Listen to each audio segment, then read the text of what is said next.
All right, y'all. What's up? What's up? Another Mic Drop Barbecue podcast today. What is it? December the 6th, almost 11 o'clock. I'm running a little early. We got something great today. This is going to be probably one of my favorite shows right here. So I'm going to wait till you guys come into the room, fill it up a little bit, because I got somebody very important I want you guys to meet. And that's right. This is the gear I'm sporting today. So you know the conversation's about PAX today. So we got Daniel here. And he's going to be coming in pretty soon. I got Jamil. He'll be dropping in later on, but we got a lot to go over today. I told you guys we was working on something big, so I'm glad you guys are still out there making money. For the people that went back to W-2s real quick, I understand what it means, but for those of us here in Arizona, we got something about to come out. Let me know if the sound's coming in good on your end. That way we can get it started, because if it's not, I'm going to refresh it, and I'm going to come back with better sound. But for now, it seems like everything's okay. But we've been doing a lot of soul searching, driving on Uber and Lyft for the past couple of years. A lot of us have, trying to wonder, why are we even doing this? They're taking the money away. They're taking the incentives away. Nobody's wanting to really address the issue of why are we accepting these low fares? Like, I call people pigeons. That's how I address it. I just call people pigeons. That's what it is. But so many out there want to remain. Hey, Miss Abby, so many people out there want to remain being a pigeon. There's apps out there who see that we are a major part of what rideshare and ride service is. We're a major part of it. We're not just tools that can be used to get other people money and generate money and a great life for them, while our lives are all going downhill. Our cars are not being repaired. Things aren't happening as fast as we want them to happen because all the money has been extracted out of our communities and out of our pockets. What's up, Miss Dims? And we've got people out there watching. Like I said, y'all know this is a very small channel, only like 12,000. We're almost at 13,000. We'll be at 13,000 before summer, I guarantee it. But as small as this channel is, we've been one of the loudest channels in this space. A lot of people know that Uber and Lyft are making moves against what we talk about. What up, Jamil? I got you, brother. We got a lot of hell. Let me put the link in here for you real quick so you can get on when you're ready. So, Jamil, that's the link right there. I'll pull you on in a minute. Give me a second. We got Dan on standby. We'll have Jamil in there. But, you know, people hear this channel. This is a very loud, passionate channel. This is not one of those cookie cutter channels. They're going to tell you how to turn your phone on, how to turn your phone off. We tell you how to make money. That's how I've always been on this channel. How to make it or how to save it, how to be more efficient. My degree is in accounting. That's all I've done for like probably 20, 30 years of my life. Is efficiency, accounting, how to make more money, how to lower expenses, how to market, how to do sales, how to put money in the right place. That's what I've always done. So I've always presented myself not just as a driver, but as a business person, as a corporate guy who actually drives. Like you see Darren, all them guys say, oh, I drove one day last week. Yeah, I've been driving for 5 years. I'm a corporate guy in the streets for 5 years. So I understand what it takes to make it in this industry, coming from a corporate world into a working world. And now we're all business owners now. So I kind of take that and incorporate that into my content. And people are watching and they're like, hey, you know what? I like this channel, man. I like this guy. I think he's on to something. And so, you know, we got approached. Mic Drop got approached. And all you guys helped make that approach necessary. Thanks, Chris. I appreciate that, brother. So now we've got people who are saying what we can do is we can take the passion from this channel, because it's all Arizona based right now, the passion from this channel, and let's transfer that passion into something that's usable for drivers and their families. So there's people out there, investors out there, app developers out there, business people out there saying, we're going to develop an app and we're going to have you present it for us. And that's why PAX actually sponsors this channel. And so they'll be sponsoring a few videos every month, a few live streams every month. They're going to sponsor it because they really want to get this up and running in Arizona so we can make this happen. And y'all know how I am. Uber and Lyft's are two major apps. There's never going to be anybody that can knock them off. We're not trying to knock them off. If you don't have a lot of tools in your toolbox, if all you have is Uber and all you have is Lyft and you get deactivated, you have nothing. You put all your eggs in one basket. PAX is another basket. And this basket can probably elicit you more profits than these other baskets that are out there. So we're putting another basket on the table saying, okay, here's an option. Have this as an option for your riders. because of all these people are relying on Uber and Lyft like we did that New Year's Eve. And what happened on New Year's Eve when everybody wasn't getting paid? Everybody was crashing out. If you had another app, you had another tool, and people were using another tool, you would have to crash out like me. Y'all see my Uber app. It's got zeros across it because I don't use Uber like that. Uber to me is like a very, very, very, very last resort, like a super last resort. I'll do one ride a month on Uber. It's a super last resort.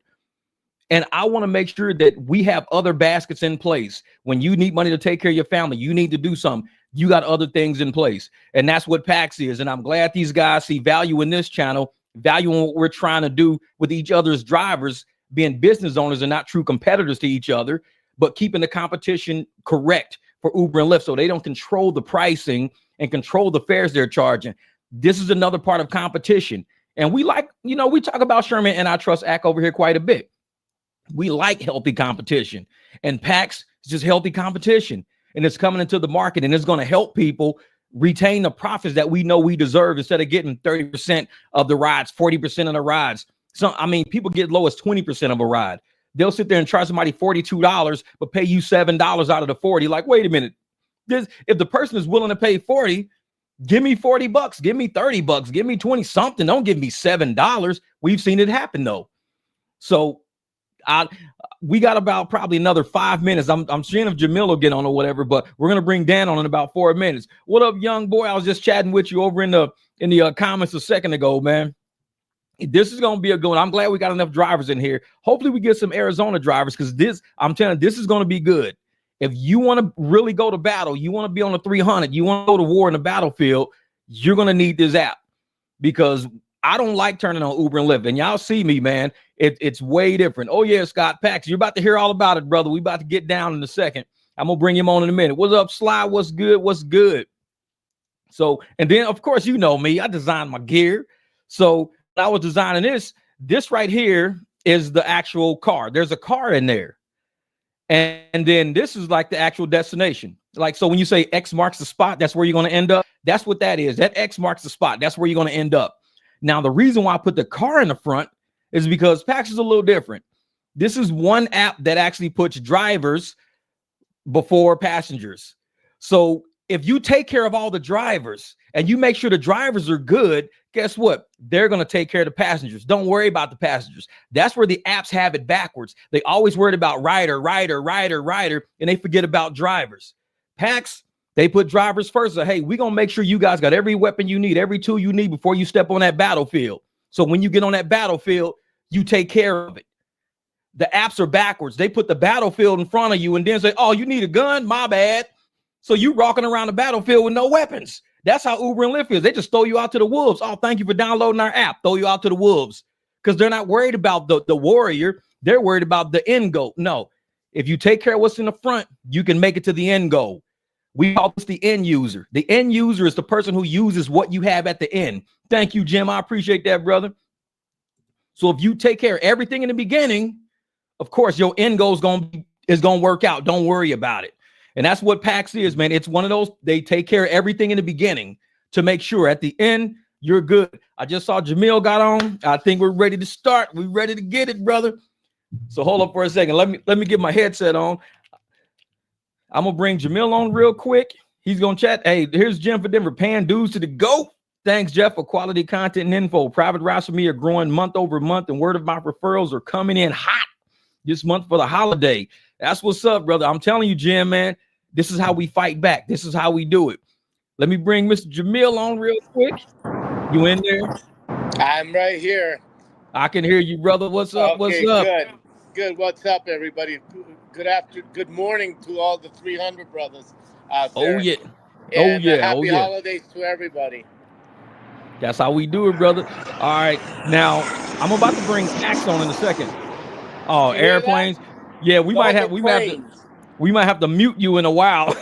No, I'm gonna go inside the car there in a few minutes. All right, cool, because it'll kill the audio on that thing. All them planes taking off will kill my audio, man. I'm gonna have to kick you off the live stream.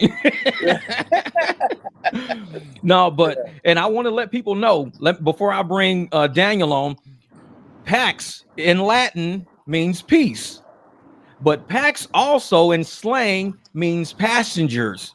So PAX is kind of like P for the passengers by taking care of the drivers. You take care of the drivers gonna make sure that passenger travels in peace. That's basically what PAX is all about. So, I mean, if you want to Google it, look up PAX and it'll say peace in Latin. But if you type in slang for PAX, it says passengers. Funny how that ironically matches together. I don't know if they meant to do that on purpose, but I just said, hey, man, y'all know me with my 1111, paying attention to the signs in the universe. PAX is about passengers. It's about peace.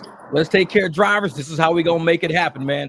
All right, let me bring my man on, Mr. Daniel, the president of PAX Ride Service. Yeah, you going to go inside?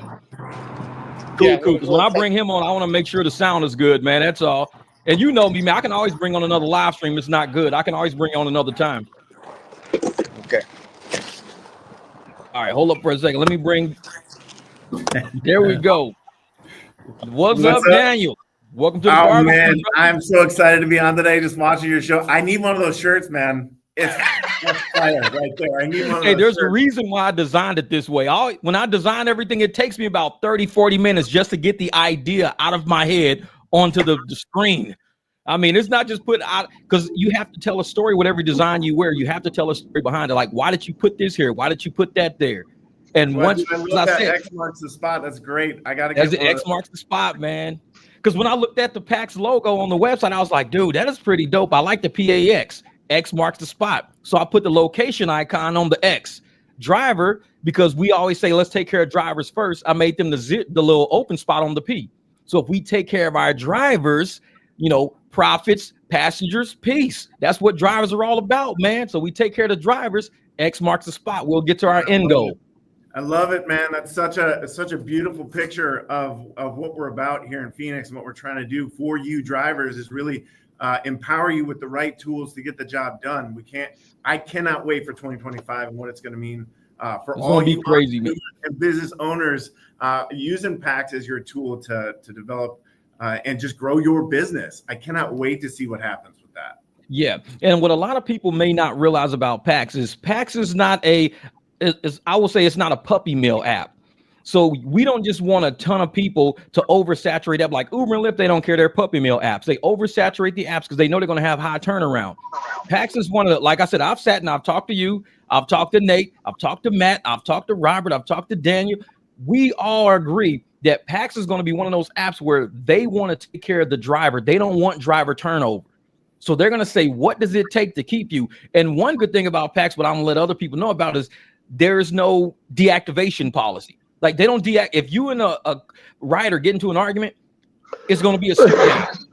It's not going to be an instant deactivation. They want to make sure that the driver was truly in the wrong before we just take your livelihood away from you.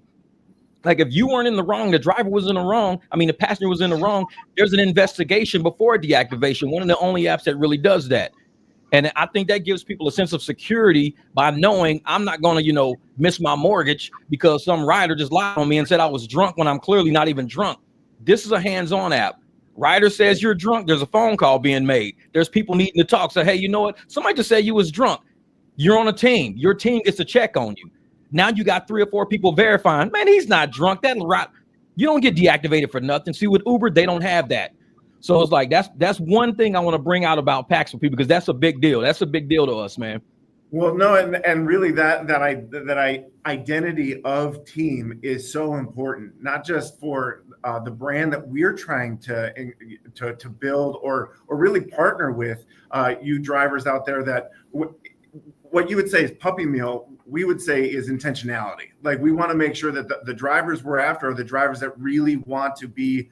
Make this their professional business. This isn't like the Friday night rider for a couple extra $100. This is somebody who wants to go out, work hard, build their business, and you shouldn't be shut off for that. You shouldn't. There should be checks and balances. There should be a relationship. You should know how this whole entire thing is supposed to work. If you got a bad ride, that you should have an opportunity to say, yeah, that was a bad passenger. So we've incorporated that in the app. Where every time, and we don't do the star system. We just do like a pass fail. Thumbs up, you deserve a tip. thumbs down. What happened? What went wrong?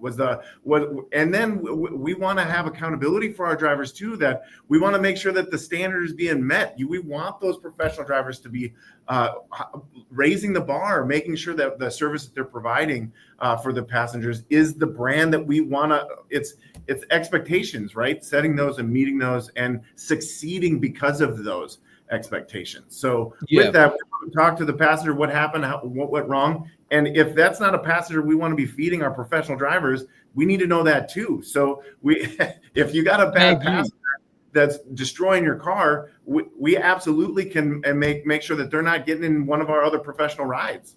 Yeah, and that's something major, because I talk about riders and what riders do to drivers on this channel quite a bit. I run because I want to talk about the entire gamut of ride service. I don't just talk about, drivers, and let's kick drivers off. There's some people who do not belong in rideshare. They belong either on a bus or calling a family member or a friend. They don't belong in somebody's vehicle sitting behind them, giving everybody grief. That's not peace. PAX is about peace. So if we're going to bring peace to ride service, everybody should enjoy their job. I mean, there's so many stressed out drivers getting out. There was a driver in Vegas, stressed out, got out, try to do road rage, end up getting killed right on the spot in front of the passengers and everything. There's no peace in Uber and Lyft. It stresses you out, has people ripping and running super fast, trying to make deadlines so they can get a bonus, speeding through stop signs and traffic, trying to get a bonus. There's no peace in it. So to hear an app coming out that's focused on drivers, and how do you feel as a driver? And is there anything we can do for you? Like, what can we do for you? Well, Daniel, hi Daniel, how are you?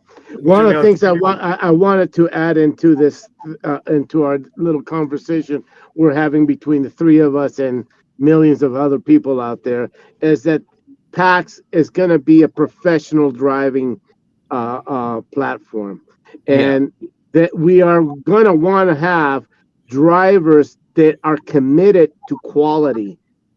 And not only quality, but the fact of service. And as you can see in his shirt that it has right here, PAX Ride Service. It does not say ride share, guys. One of the main aspects that everybody needs to understand, this is not a ride share. You're not sharing my car. I'm servicing you with my car, but not sharing my car. Yes. Hey, so let me jump in on that, because actually one of the things I love that's literally what we are about. That is the backbone of who we want to be and what we want to do. And Jeff, one of the things that through our discussions, one of the things that I love, one of the reasons we want to partner with you and sponsor your channel is because that is the ethos of what you provide in educating people with how to level up, change their mentality, to change their situation, to change the game. What you're talking about, Jamil, is literally changing your mentality on going, hey, I'm just trying to do this thing to survive, to changing it to being, I'm going to become a professional and I'm going to win at this thing. That's who we're after. And that truly, that's not for everyone. Like out of all the tens of thousands of drivers here in Phoenix that drive for Uber and Lyft, not all of them are going to resonate with, I want to show up presentable. I want to show up and be a part of this service-oriented industry. Not everyone will do that, but we are looking, and we have great incentives and rewards stacked up for those who really want to go after that. And I can't wait to share some of those things with you too. I won't jump ahead of you, Jeff, but I did want to mention one of the things that I love about your channel is you're constantly equipping and empowering drivers to level up their game. I love that. Yeah. And that's one thing that I love about the chat, and I love about the comments. There's drivers who are willing to share their success in the streets with how they do business. Some other channels you go to, they will downplay your success and they will throw roadblocks and obstacles in front. Oh, well, you can't do that. You don't have that. You're not allowed. The TOS says you can't do that. You know what? We're worried about a driver. I'm not worried about Uber and Lyft. They got their issues in court with the DOJ. Let them deal with that. We're not worried about their TOS. We know it's an illegal document. We don't get into that. If you're following their TOS and you're following a criminal document, basically, the court has already determined it to be invalid. They paid restitution, Lord knows how many times. You only have restitution to pay if you're a victim of a crime. So why is Uber and Lyft always paying restitution? Because the courts find them criminal, but not criminally, civilly. So I tell a lot of people on my channel, I'm glad you're out there, not relying on that TOS to gauge you and lead you into poverty, but fighting for yourself to stay out of poverty, resisting poverty, not allowing yourself to have a car repair you can't afford. If you need $100 for a car repair and somebody's willing to give you $100 to take them to the airport, Do not sit and tell me, well, the TOS says I can't take you to the airport. No. You know what? Get that $100. You need to get to the airport. Go fix your car afterward. And that's what I like about PAX. PAX is one app that says that you guys are going to actually be inspecting our cars. We can't just go out and buy some $1,000 beater and expect to drive on PAX to make money. You guys are going to really look at the vehicles to make sure we fit the bill. Well, raising that standard, right? But I want to go back to that, what you're talking about, the TOS. We cannot believe how you drivers are treated. And like, it is crazy to us that the environment that you guys are forced to for your employment is insane. So what you're talking about is taking that ride and making that retro. One of the things that we pride ourselves at is listening to the drivers. Is we don't want to just make an app and hope you use it. We want to build a tool that empowers you to do your job. As like we want to be the preferred app for you guys. Now, one of the things that what you're talking about specifically is ride fare. How much are you getting paid? You guys are getting robbed every time you take a fare. You're getting robbed. So just what started this whole idea was flat rates at 65% of the fare every single time. No questions asked. And full transparency so that you know every ride is always the same price. So that based on distance, every driver is offered the same amount of money. So that and you get 65% of that. But also because you're doing all the work, you deserve most of the money. But also, if you do a good job, you work hard, and you should be rewarded with that. You get a tip. That's your tip. That's yours. 100% of your tip goes straight to your pocket. So the way that we've worked our math in how this thing gets paid out is 65% of the flat rate. There's no games. It's so based on distance, this is the cost of the ride. 65% of that goes to you. And then 100% of the tip that you make goes straight to you. Now, what we've also worked into, because of our conversations talking to you drivers, is how do we make it a tool that you're not just constantly trying to pick up that 2 a.m. method at Circle K, right? Like everyone wants to avoid that random ride where you don't know who's getting in your car and when. So what we've developed is so that you can literally be scheduled. Any rider or passenger that gets in your car, you can turn into a lifelong client. Based on how hard you work and how you treat, you can convert that person to a lifelong client where every time that they want to schedule a ride or they're looking for a ride, they schedule you as their professional driver rather than going to one of these random apps where they don't know what kind of car is going to pick them up or what kind of driver is going to pick them up. So, and our rates are actually competitively priced where they're going to be your passengers will be saving money. Yeah. And also, and like I said, we've had meetings and we've sat in conference room with you guys. So we know that a lot of people talk about, well, if you don't apply surge pricing, then drivers are going to lose out driving on Uber and Lyft. PAX is one of those apps that will adjust their pricing based on events and things like that. They're not going to be a static app to where they say, oh, when it's surging, your price is going to stay the same. Whenever an app does that, people won't turn that non-surging app on. They'll turn the app that's surging on so they can get paid more for these rides at the events. So if you have an app that says we never change our prices, we are what they are, that app will never get event revenue. It's going to be hard for that app. It's going to be hard to get holiday revenue because surge pricing does pay drivers a little bit of bump. So for PAX, you're talking supply and demand. That's basic business. Yeah. So when we raise our prices, it doesn't take anything out of your pocket. It puts more in your pocket. Exactly. And also we got a question from Scott and he says, question is flooding the market, screening drivers, passengers and drivers have to be from that state. Now, Daniel, Scott, that's a lot. That's a lot. I don't know what because you left some punctuation out and shit like this. But we do talk about screening drivers. Daniel wants to start with an initial 100. And so and this is Arizona based. So we're going to start with an initial 100 drivers and Daniel's actually going to foot the bill for a dinner for us pretty soon at a country club, footing the country club dinner for us. And we're going to interview drivers, talk to drivers. If you're a fit for PAX, you're a fit. If you're not, you might be on the second rollout because we're not going to tell people you can't ever be a PAX driver, but we know. And I told him, I said, whenever you start these apps, you want to put your best foot forward. You don't want to puppy mill it. Put your starting team in, put your starting 5 in. Always start the game with the starters is going to go. You don't want to have bench riders starting the game sometimes. The bench is a great support when the starting team gets tired. The bench comes in and it keeps that momentum going. That's why we're starting with our best foot forward. We're going to take 100 drivers that we interview, that we say, okay, we like your car, we like your style, we like your personality. We think you're a good fit for what we're trying to do. We may tell somebody else, hey, you know what? We're going to use you for the rollout. So you're going to come out, when we start opening the app to more drivers, because we don't want to oversaturate it. Too many drivers, not enough riders, nobody's getting pings, nobody's getting hits. People are going to be turned off immediately, and they won't ever turn PAX back on. That's what we're avoiding. What you got, Jamil? One thing that you just said about pings, this is not a ping-based app. This is more of a pre-arranged, pre-service app. Yeah. Am I correct, Daniel? Daniel's going to get into that.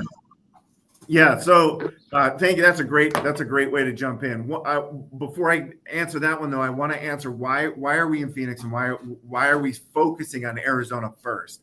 It's because all of our investors are actually highly invested and they love our Phoenix community. All of us are here in Phoenix, and this is actually a big heart behind what PAX is intention to do. Is we want to, just like that 11-11 that Jeff was talking about, the alignment of trying to constantly have a heart and a mind to help others, to do good in the community. And that's why we see and value the drivers is going, man, these guys are really working hard, and there's an opportunity to help these guys level up, become professionals, and help them, their entrepreneur, really take off. But along with that, we don't want to ditch the idea that community matters. Now, that's another thing that why we love the Mic Drop Barbecue, is because it's very highly motivated to impact the local community. And so one of the things that our app also does is offer a 10% give back to our local community partners. Now, that takes time.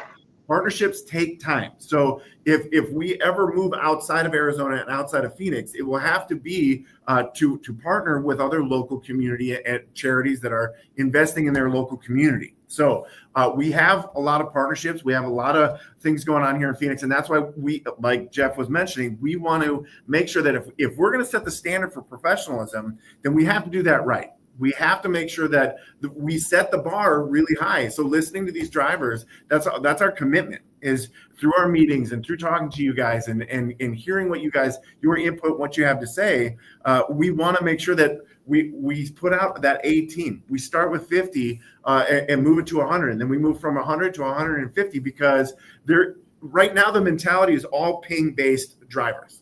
That's how the market works, and going, here's a ride, I got a race to be the guy to get it, or my score drops. So I'm pitted against my other drivers. I'm always trying to get, and I never know who's getting my car. And the apps are built to keep you in that rat race.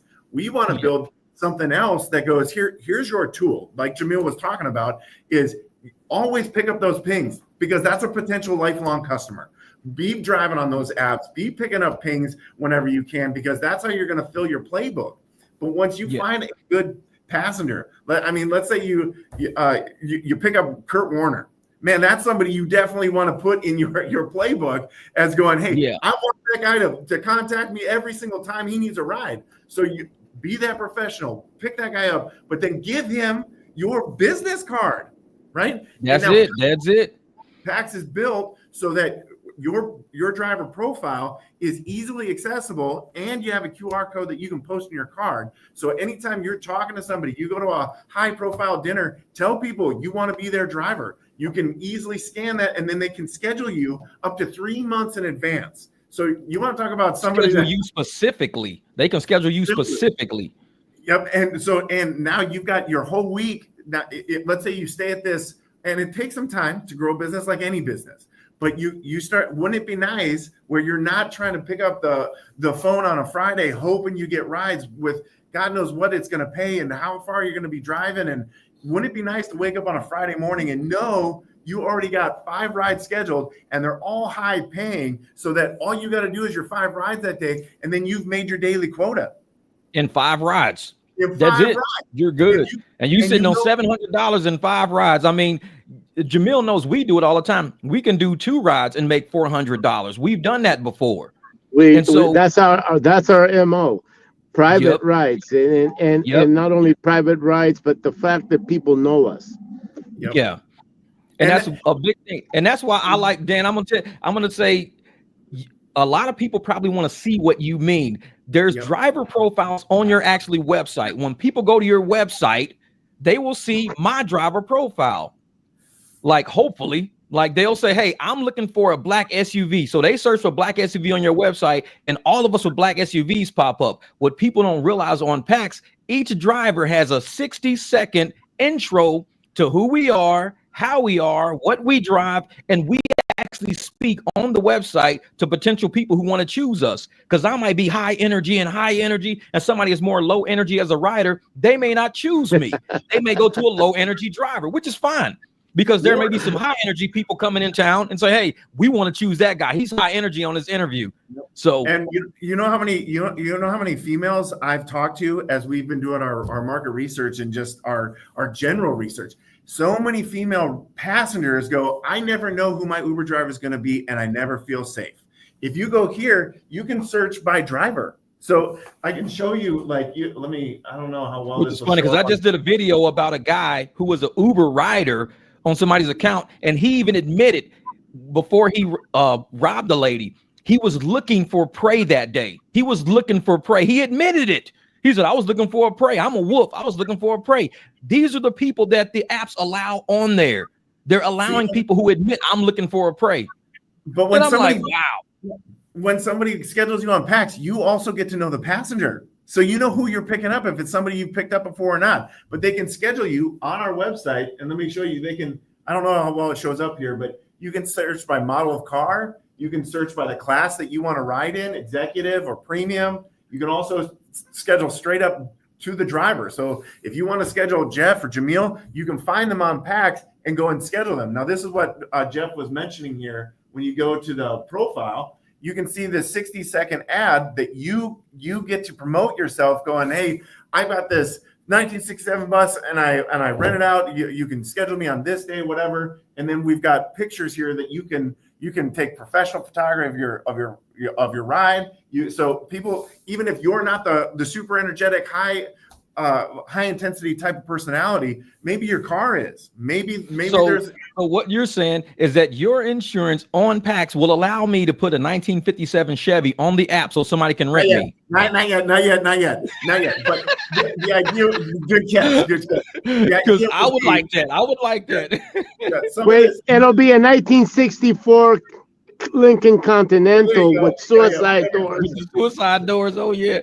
So a lot of this we are still growing into. In quarter one, what our insurance is going to cover, I think it's 2019 and newer vehicles. There's a whole list of vehicles that we got on our website right now if you're going to apply. But I would say this, what we're showing off right now is the possibility of where we're going. Some of this is, we're so new, we're selling the dream. We're selling the vision of like where we want to be at the end of 2025. Because there's a whole, like this is a whole business proposal. Weddings want to take pictures of a VW bus in their background. Like you can build your business with that, where it's not just necessarily ride service, but it's another subset of what we're trying to build here. It's a custom service, What I wanted to mention was in this application, if you go to paxapp.io, because not everybody has access to professional photography and doing all that. Well, we want to help you drivers professionalize your business. And one of the things you briefly mentioned is we're going to be offering a dinner. So if you're here in Phoenix and you want to participate in what we're doing and what we're accomplishing in Phoenix, apply, because we're going to invite you to that dinner where we're going to set up a photo booth for your ride, a photo booth for you, so that we can get a professional driver photo for you, so that we can put you up on we can help you with your profile. Yeah. So now when is that dinner? Is going to be in December, January? When is the dinner? Mid to late January. Now, if you want mid to late January, I'm not blasting that out. That's holding that close to the vest. But if you apply, you will be one of the people that we inform on when and where that is. It's going to be in one of the local country clubs. It's going to be a lot of fun. And I hope we have all drivers that want to professionalize their business show up, because I would love to meet you. The investors would love to meet you. And we'd love you to meet the investors and the people that want to make sure that we want to hear your voice. We want to include everything that, if you got a good idea, we want to implement it. So we definitely want to know who you are. Yeah. And so for a lot of drivers out there who are even, let's say, in Vegas and say, hey, I'm in Phoenix, just every blue moon. Can I still apply? Can I drive when I get to Phoenix? Are you going to have that being allowed? So there's still a lot of discussions, but the idea is what we want is for right now, for just what we talked about with the A team we want this to be successful. And so there's a delicate balance of bringing enough rain for the right people, right? Like having enough rides and enough drivers. And then we also have to have the right amount of drivers that know and understand the level of professionalism that we're trying to provide for our riders so that we can grow this brand outside of 100 drivers. But when we start, we definitely have plans. If you're a driver, we want to support you. We want to help you. We want to be that app that gets you into that next level of a 6-figure income because you're growing your business. That's our goal. That's where we want to be. Where we are now is a launch pad. We got to get off the launch pad in a way that holds the line for our brand, but also equips those guys who are really dedicated to doing it here in Phoenix first.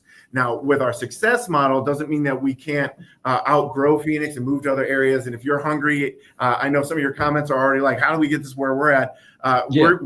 We definitely want to get there, but where we want to be at the end of quarter 1 is having a family of drivers here that understand this brand new thing that's going to literally going to change the game in the ride share to ride service industry.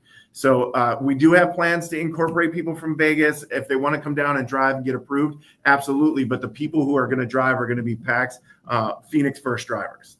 Yeah, because I got a friend here, Roxy. She's one of our drivers. Now, she's a snowbird. She comes to Phoenix every once in a while. She drives in Tennessee. She drives in Texas. So she's all over the place. So that's why I was asking that, because she may be like, well, I'll be in Phoenix between this month. Can I put my stuff on? Because outside of those months, she will be elsewhere. So she may not want to be on the website outside of those months.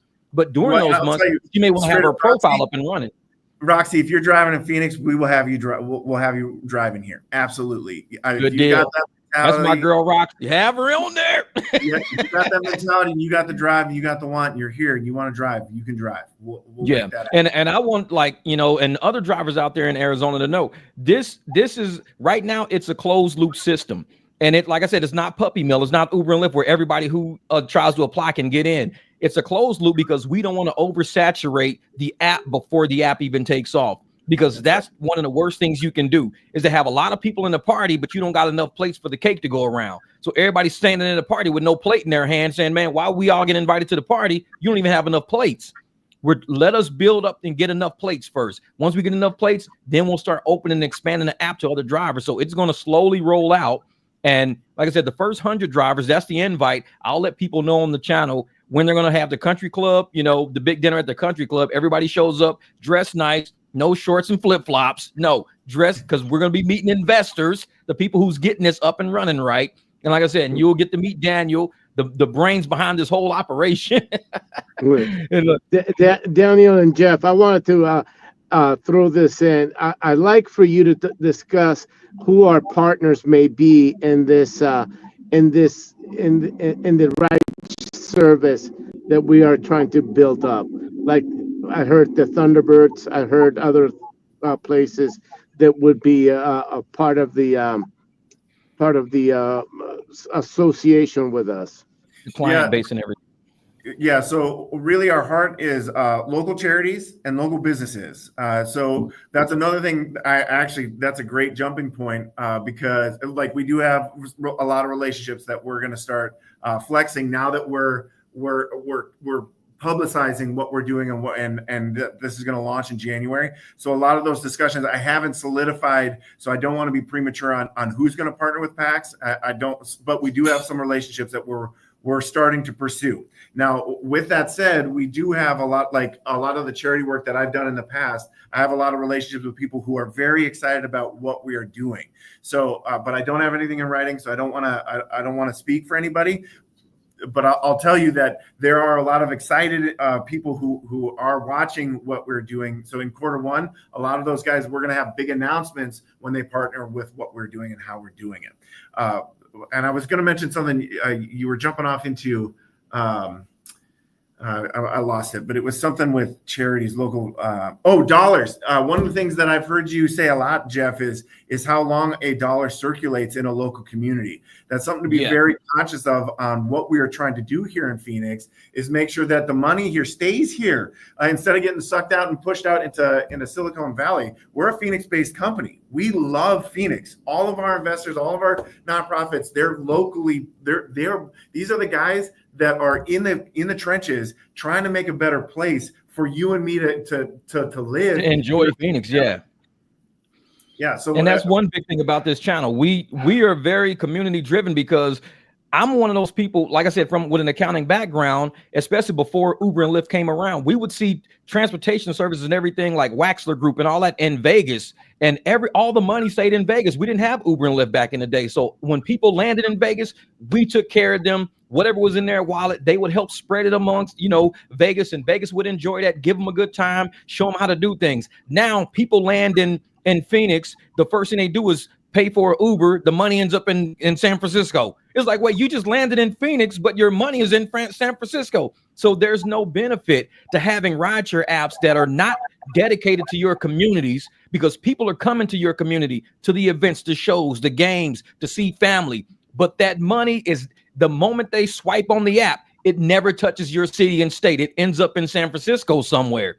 So it's like, to have an app that says, we want to take care of when you land, we got you. The money will stay here so it can circulate here. That's why I love it, man. And think about what that's going to do for local businesses. Think about what that's going to do for our local communities. And when they have the option, when passengers have the option to donate that out of their ride service, out of their ride service, 10% that gets to go to any charity that they choose. Now, when they're riding, they feel like they're giving back to the community. And you, as the business owner that's encouraging that, you're inspiring good change in our local community. You literally are that living embodiment of helping somebody else invest in their community, give back, be a force for good in your community. I want to donate my 10% to the Humane Society, no kill shelters. I want to buy dog food. That's where my 10% can go. I love dogs, man. I love dogs. So it's like, I need my 10% to make sure dogs eat. That's it. Amen to that. From the animal shelters, you want to partner with PAX, you go ahead and fill out the form, and we'll partner with you. Absolutely. Yeah, because I always said, if I ever hit the lottery and get rich, the first thing I'm going to do is empty out the Humane Society. I'm going to have $1 billion. I'm going to go buy land. I'm emptying the Humane Society, and I'm going to hire like 20 people to work with me and all my dogs. I got like 100 dogs now. That's my dream. That's my dream, to buy some tractors to scoop poop and buy another tractor to dump dog food. Man, that's my dream right there. So I want my money to go to no kill shelters. My 10% automatically goes there. That's a great goal, Jeff. I want to see that happen. Daniel, one of the things that Jeff mentioned in going to these to the meetouts or to having the dinner, one of the things that people need to do is dress for success. And if you want to be successful, dress that way. Yeah. Yep. No. Yeah. I've been told dress for the part you want. Right. Like, so this is definitely if you want people to hire you. I mean, this is really a job application. When somebody goes to PAX and they want to hire a driver, you need to dress the way that you're going to attract the clientele that you are marketing to. So that's another thing that we plan to do with PAX is constantly give good, empowering information that allows or helps drivers pursue as far as they want to go in professionalism. We want to help you do that. So we're going to constantly be putting out on our YouTube channel how do you level up your game? How do you become more professional?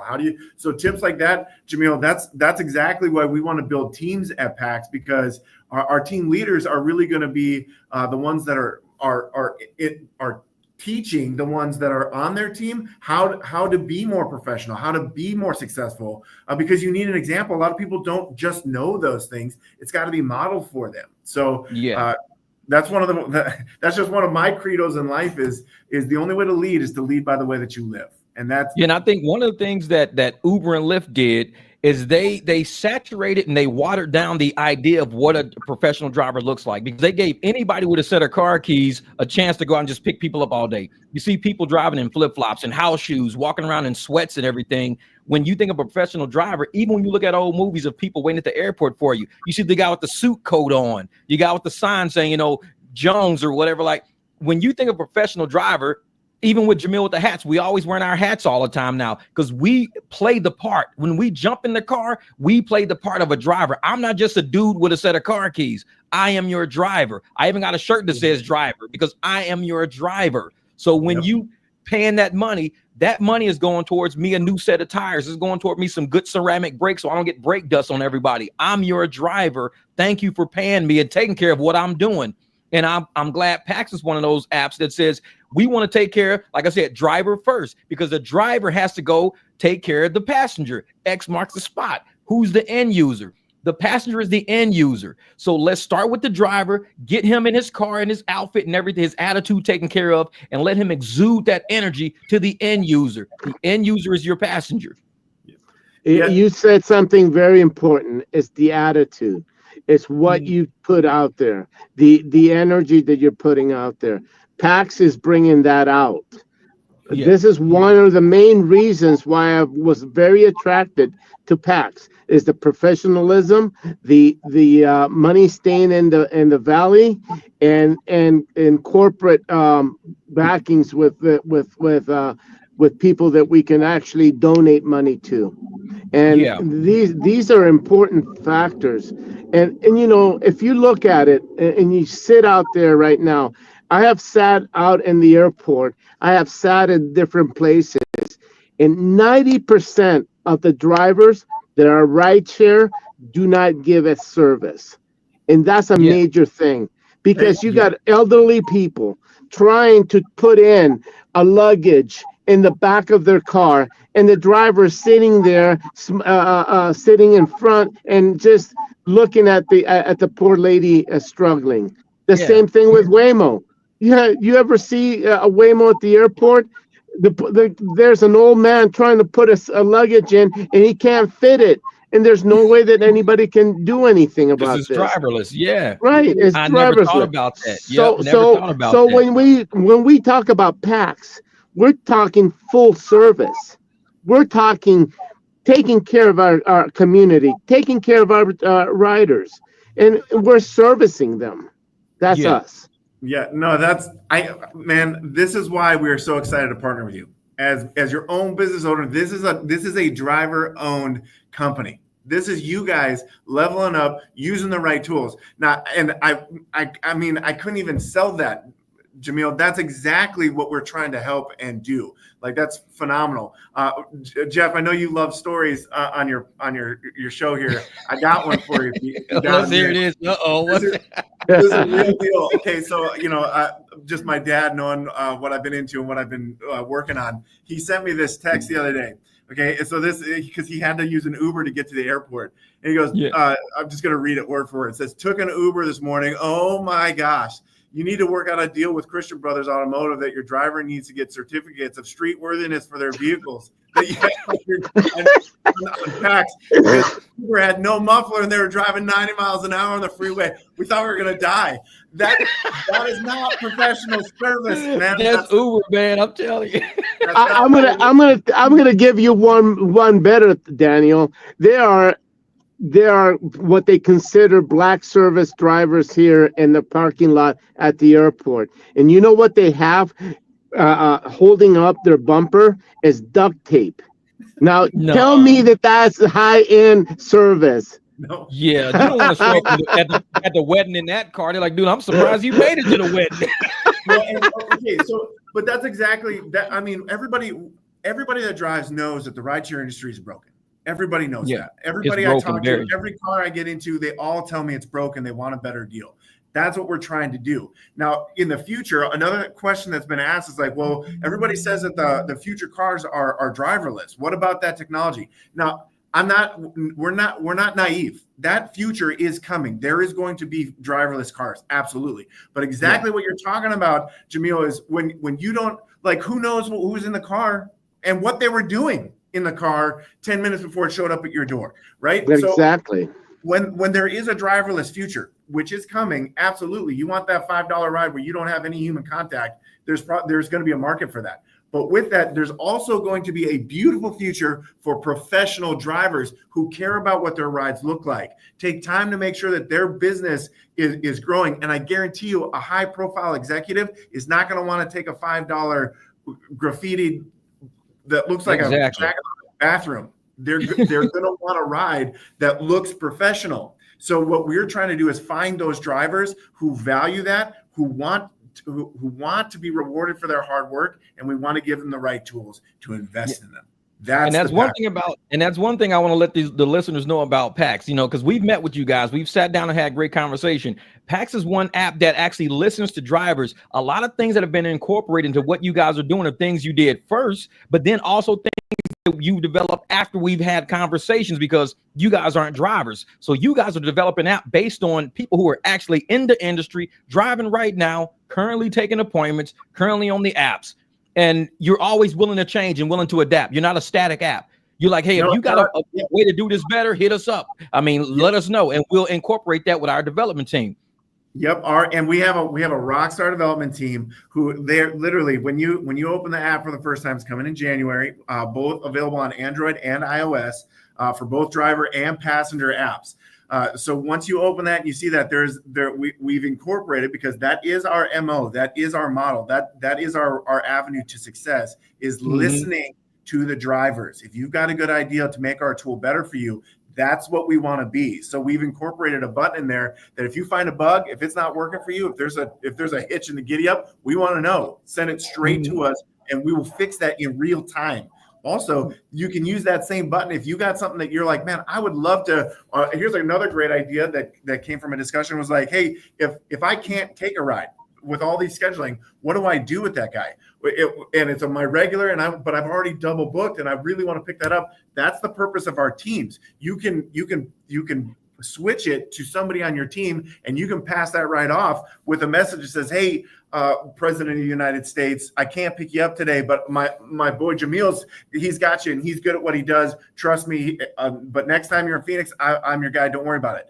But we've also talked about making sure that if you're out there giving references to your entire team because you're so stinking busy, you should be able to get a percentage or a cut of that. So we're another great idea is implementing 5% referral fees. So like if you're passing out rides, like because you're getting booked all the time because your profile on PAX is blowing up and everybody wants to schedule you and you don't have time, you can pass those off and still be making 5% of a referred fee. So now there's incentive, and you're working as a team to pass that back and forth and grow the brand of going, hey, even if my driver can't pick me up, their team is going to pick me up and treat me right and pick up my luggage, know my wife's name, know that my kids' birthdays. Like that's the kind of level of professionalism we're chasing, and we are gonna raise the bar here, where I do believe the United States is all gonna know the PAX brand. I absolutely and one thing I like about the 5%, because imagine my car is down for the week, I can literally still make money all week with my car being down. All I gotta do is just refer all my clients to somebody else. Say, hey, Jamil, can you pick up my guy tomorrow at 2:30? Yeah, cool. Okay, I'm gonna send you his reservation right now. So within the app, people don't understand, within the app, I am sending my reservation over to Jamil. Like I'm sending him the reservation. Like with most apps, what you have to do is you have to like let it sit out there and see who takes it. With this, you send it directly to, I'll say, hey, Jamil, I'm sending you my guy at 5:30, and I'm also sending you my guy at 7. Jamil says, cool, because I ain't got nothing to do anyway. So he has a $0 hour, then now he's making $150 that hour, and I'm making 5% of the 150 just because I just sent it to him. And it's like, hey, man, this is kind of, the way business can be done. Everybody's sharing off of each other's plates, and everybody's eating. Nobody's starving. And this is the kind of how, exactly. Hey, he said, I'm cool and say, it sounds you can make money without a car. That's exactly what I'm saying. Your car can be down, and you can say, hey, man, people are hitting me up all day. My car is down. And I'm referring you. I might have 3 or 4 drivers out there taking my appointments for the day because I have a flat tire and I can't get it fixed now. So I'm still making enough money to fix the flat tire just by sending my rides out to people. It's like I'm not in a zero-sum game. Like Uber and Lyft won't allow that.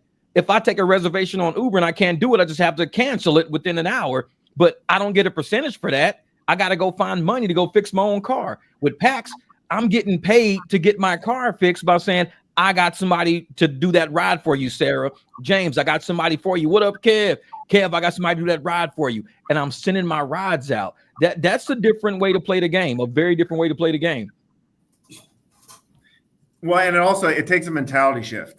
You've got to shift from I'm picking up all the rides that are available into I'm trying to convert every single one of my passengers into my playbook. Because think about that in equity too. Let's say you drive professionally for 20 years. You're going to have some regulars that are worth some money. You're building up a playbook that you could literally sell your business to another driver. Your playbook of people who schedule you all the time, that's equity in your future. What we want to do is make sure that we are changing the mentality from ride service or ride share to ride service. And there's a big difference, but it's not going to happen without the right tool and commitment to that lifestyle with that tool. And that's what we're trying to be. That's what we're excited to do in 2025. And I can't wait. If you want in on this, go apply at paxapp.io and we'll get you in so that you get all the information so you can come meet us and we can meet you. We can get this thing rolling in January of 2025. Good. Well, thank you, Daniel, for coming in and hanging out with us. I know I'm going to be seeing more of you guys because, like I said, these are official sponsors of the Mic Drop Barbecue because they want to reach out to drivers, local drivers, but not only local, but you may be local to San Diego. For you, we're increasing your mentality. We hope other investors in those cities say, hey, this is working out. Small teams of investors are getting small teams of drivers and they're going out into the trenches and they're battling right now. So even what we're doing here, if it works here, it may work in any city. We just got to make sure people see it working in those cities. We're here to inspire. We're here to get people up and moving. And I'm glad you guys see something in Mic Drop. I'm glad you guys see something in Jamil and say, hey, you know what? We want to partner up with you guys. I like that, man. No, we love it. We love what you guys are doing. One more thing just before I jump off. I just want to make sure that there is a connection point between PAX and you guys so that we can get you this information as it comes out. Our website is paxapp.io and there is a blue button right here. It says driver application. If you fill that out, if you click that, it'll take you to what you need to fill out so that we can get in contact with you and let you know when that driver dinner is going to be and what you need to be prepared for. Like Jamil was talking about, like make sure you're dressed for the park because we're going to be taking professional photos of your rides to make sure your car is clean so that we're setting you up for success. So as far as you want to take the sky's the limit for you. We just want to be the app that takes you there. Yeah, and I'm telling you drivers out there in Phoenix right now, take this seriously because when people are watching Mic Drop and these investors are watching us and they're saying, hey, you know what? We got Matt, we got Nathan, we got these guys who are willing to invest back into the community through us. So we got to show up for them to show up. If we don't show up, they won't show up. We've got the money sitting right in front of us. We've got the apps already developed. We met the developers, as Manish. We met these guys on Zoom calls already. So we talked to the developers. They know they're already in the hunt. We got the drivers on this end. We got the investors. We have all the chess pieces to make this move. Let's checkmate these apps, man. Let's checkmate them. Let's do this. Let's do it. Oh, yeah. And I like the professionalism that we all have here and the fact that we are treating this as a business. My business, Jeff's business, anybody's business out there. Oh, yeah. So Daniel, I know you got to get going. It's been an hour. You spent an hour with me. You guys will see Daniel again. He will be back on another podcast. Like I said, we're teammates. So we're going to do a podcast from the corporate office. We're going to do one from the actual event in January. We're going to do a live stream from the event. So you get to meet some Arizona and Phoenix drivers. You get to probably meet the investors. Let's see if Nate will sit down with me. If we can get Nathan to sit down on the podcast, let's see if we can do that. Because Nathan told me, he said, Jeff, every time you say my name, I'll give you $2. Nathan, you owe me like $8 by now. Nathan. Wait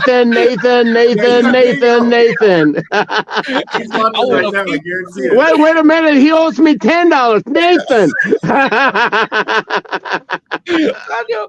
Nathan was funny. He had us dying laughing with us. Every time you say my name, I owe you $2. Cool. You owe me $4 now. Yeah, he's sorry he said that. That's awesome. Yeah, man. That was hilarious. So, yeah, you guys go to paxapp.io, hit the little blue driver application. check everything out. See exactly how this app is set up and everything, because we're making a run for it. We're going to try to make a play to get as many tools on the table as we can in Arizona, at least, so we can, if one app is down, turn on the other app. If Uber and Lyft's not paying, make sure you got PAX on. Check your appointment. Check your schedules out. Put people on the schedule. It's all in it. And I like doing it like that, because if I have something already on the PAX app, because right now the way we do it is rudimentary. I have to text my client back and forth 8 to 10 times, and then text Jamil 8 to 10 times just to get something done. And within the PAX app, time is money. I can do one text. I go into the PAX app itself and I say, I'm sorry, I can't do this appointment, but Jamil can. And I send it to Jamil. It's one shot and it's done. No more 8 to 10 text messages to each person I got to deal with. It's one text and you're done. And it clears your plate. All the administrative duties of the app, it handles everything for you. So Jamil's like, dude, thank you. Now I got 2 rides from you. I got 3 rides from Jamie Carey coming in. I want them all. I want them all. But actually, remember, it's the first 100. So please come in and sign up. We need to have everybody sign up. And if you don't qualify in the first 100, wait until the second wave. But people will grow this business. Yep. And like a lot of people have been saying, hey, man, you guys should build your own app. Daniel's given us the opportunity to build an app here with driver input. The app is already built. Everything's already done. We can make addendums and change it with new updates as time goes on. He's allowing us in real time to build a rideshare app that caters to drivers so we can do the job that we want to do for our clients. Because if you take care of the drivers, the clients are going to love it. Always got a happy driver showing up, a well-paid driver, a clean driver, the car's running right driver. Take care of the driver first. Start with the P, and you end up, X marks the spot. You're going to end up where that's the end user right there. I got to get one of those shirts, Jeff. I got to get one of those. I got you, brother. Next meeting, man. Next meeting. It's been an absolute pleasure. I can't wait to do this again. All right, cool, man. You be easy out there today, brother. You have Take a great care, Daniel. day. All right. Have a great day, Daniel. All right, Daniel. See you. All right. Oh, yeah. So you guys, that was Daniel from PAX. Like I said, these guys have been developing this app for a good probably year. I think they've been going through this app, making sure they're crossing all their T's, dotting all their I's. They ended up coming across Jamil. They came across, Mike Drop Barbecue. They're coming across a lot of these drivers out there going, we see exactly the type of drivers we want. We see guys who are fighting for their money, but they're doing it with passion. And they're telling other drivers, go out there and get your money. Don't play games with Uber and Lyft. Don't let these apps beat you up. So to sit there and see people in the background watching the channel, watching how drivers operate, watching how we conversate back and forth and say, we want to be involved. How can we help you guys? That's a beautiful thing, man. It's a beautiful thing. So I'm glad these guys reached out to us, man. And then they also offered to support the channel. I said, dude, we'll support your channel too, man. We won't just like help you be a driver. We'll keep the content moving for you. We'll get you out there. We'll help you guys market and everything. So that helps me a lot too. That helps a lot. Now, one thing is that they're very professional. Very professional. They're not taking advantage of the drivers. They're not taking advantage of anybody. They want to make it good for everybody. They have opportunities that we have not seen out there. The scheduling opportunities, the transferring of opportunities from one driver to another. The fact that you can make money even if you're down. Those are things that are very important. I don't think many drivers don't realize the potential that you lose when your car is down. There's a lot of money that happens. We have a friend of ours that his wife's car was down, and you know what? The guy was struggling, and there's others that have been struggling. Percentage, I mean, we have to make sure. Right, exactly. And like Derek, we clients. Derek, and every time you need help with Derek, you just, Jeff, do me a favor, hit the airport, pick up Derek, because what he calls me podcast. Your podcast. So your podcast. And I'm the barber. I'm the barber because he tells me the stories of everything, all his girlfriend problems. I know it. So it's like we got the podcast and we got the barber. He was like, who's picking me up from the podcast or the barber? Who's picking me up from the airport today? And that's kind of how our clients love us, because they love our energy. They know they're going to be picked up with a clean car, great music, bottled water. we do a lot of professional rides out here off app. So when people see zeros across my Uber and Lyft app, well, you don't drive Uber, you don't drive Lyft. Dude, I am a professional driver. If you're stuck on these apps, we're trying to find ways to get you off that treadmill, off that plantation, so you can make some real money. I got a ride my phone. These idiots sent me the other night, and now I can kind of talk more frank. Now we can talk how we want to talk, because I just had to make sure we got them out the way, because I don't want to mess up Daniel's PAX's name by cussing all the time. But this is a ride, 27 miles, 30 minutes, and it was for $15.95 from downtown all the way to Goodyear. Uber sent me a ride, 27 miles, 30 minutes, $15.95. You know what we gotta do? I did that ride for $70 last week. I did it for $71, and I actually got it on a video showing I did it for $71. How does it go from $71 down to $15.95? The exact same ride. They're thieves. Yep, they're thieves. And you know what we as drivers need to do? And if you guys don't want to see this, it's going to be a 30-second blip. Right? $50. I know it for real. And Boba says, it doesn't sound like they plan on penalizing drivers for not taking rides either. No, with PAX, there's no AR, there's no CR. This is all about building your own business. If you don't have that, like I said, this app is not for every driver out there. Every driver don't want to go out and spend money on a nice car. We got a lot of people, oh yeah, man, I just went and spent $1,500 on a piece of shit Camry. I'm finna make bank. That's probably not a PAX car, because when that car falls apart, that rider's going to remember PAX is having shitty cars on the app. That's what and we lose a potential client that may even go back to the website and say, okay, I got a car driver and now I need an SUV driver. Let's see, who do I get for an SUV? Because they can go on the website and choose any driver they want to choose. We have a 60-second interview right on the website where I'm saying, hey, my name is Jeff, aka Jay Watts, a fun guy, energetic. I drive a Beamer, I got a Jeep, and I got an Expedition. Whatever you need, hit me up. I'll come down, pick you up, fresh bottle of water. They may say, that guy's got too much energy. Fuck him. Go to somebody more calm. Or they might say, I like this guy's interview, man. Select him, schedule him for when we land. That's what PAX is allowing. They're allowing your personality to shine through. I can do another interview later. Say, hey, you know what? My energetic one didn't work out. Can I redo another one? Cool. Hi, my name is Jeff. I'm a former accountant. Also, I got 4 dogs and I feed dog shit every day. I like that. And I eat McDonald's. Do you eat McDonald's? I eat fucking chicken nuggets and shit. I like that guy. He's gonna let us go through the drive-through. They might like that shit. So you get an interview on the website and people might select you. You never know. So it's like, yeah, some people are like, man, he got way too much energy. I got to be picked up at 4 a.m. I don't want that motherfucker picking me up. Good morning, Mary. Like, nah, motherfucker, drop me off. You got too much energy. I just woke up. Oh my God, this is funny. But that's how life is, man. Like I said, I'm glad Daniel came on, and I'm glad he kind of explained, what we've been talking about on the channel for a while, getting drivers involved. Everybody, build your own app if you don't like Uber and Lyft. Guess what?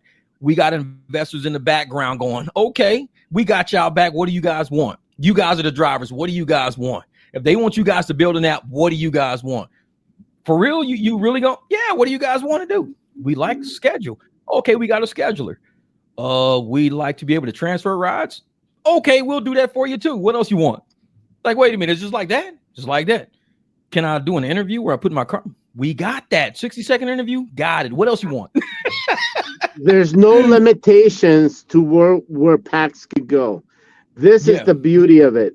Every other app, I'm not going to mention names, or I'm not going to even mention Fuber or Lifter, but I'm just going to tell you, none of them will do anything for us.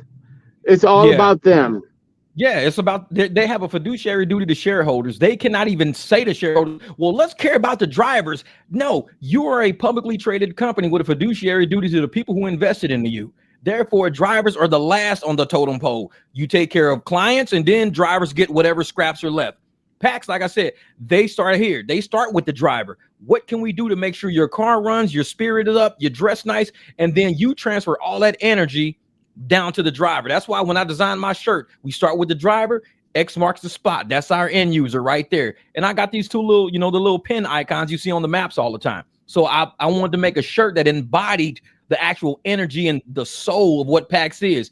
We take care of drivers. You guys better go out there and take care of them clients. If we take care of you and you don't take care of clients, we probably can't use you. And we know how Uber is. They don't give a shit. Yeah, PAX is several things, right? You have to have clean cars. You have to have a professional driver, and you have to look good. You can't just come in with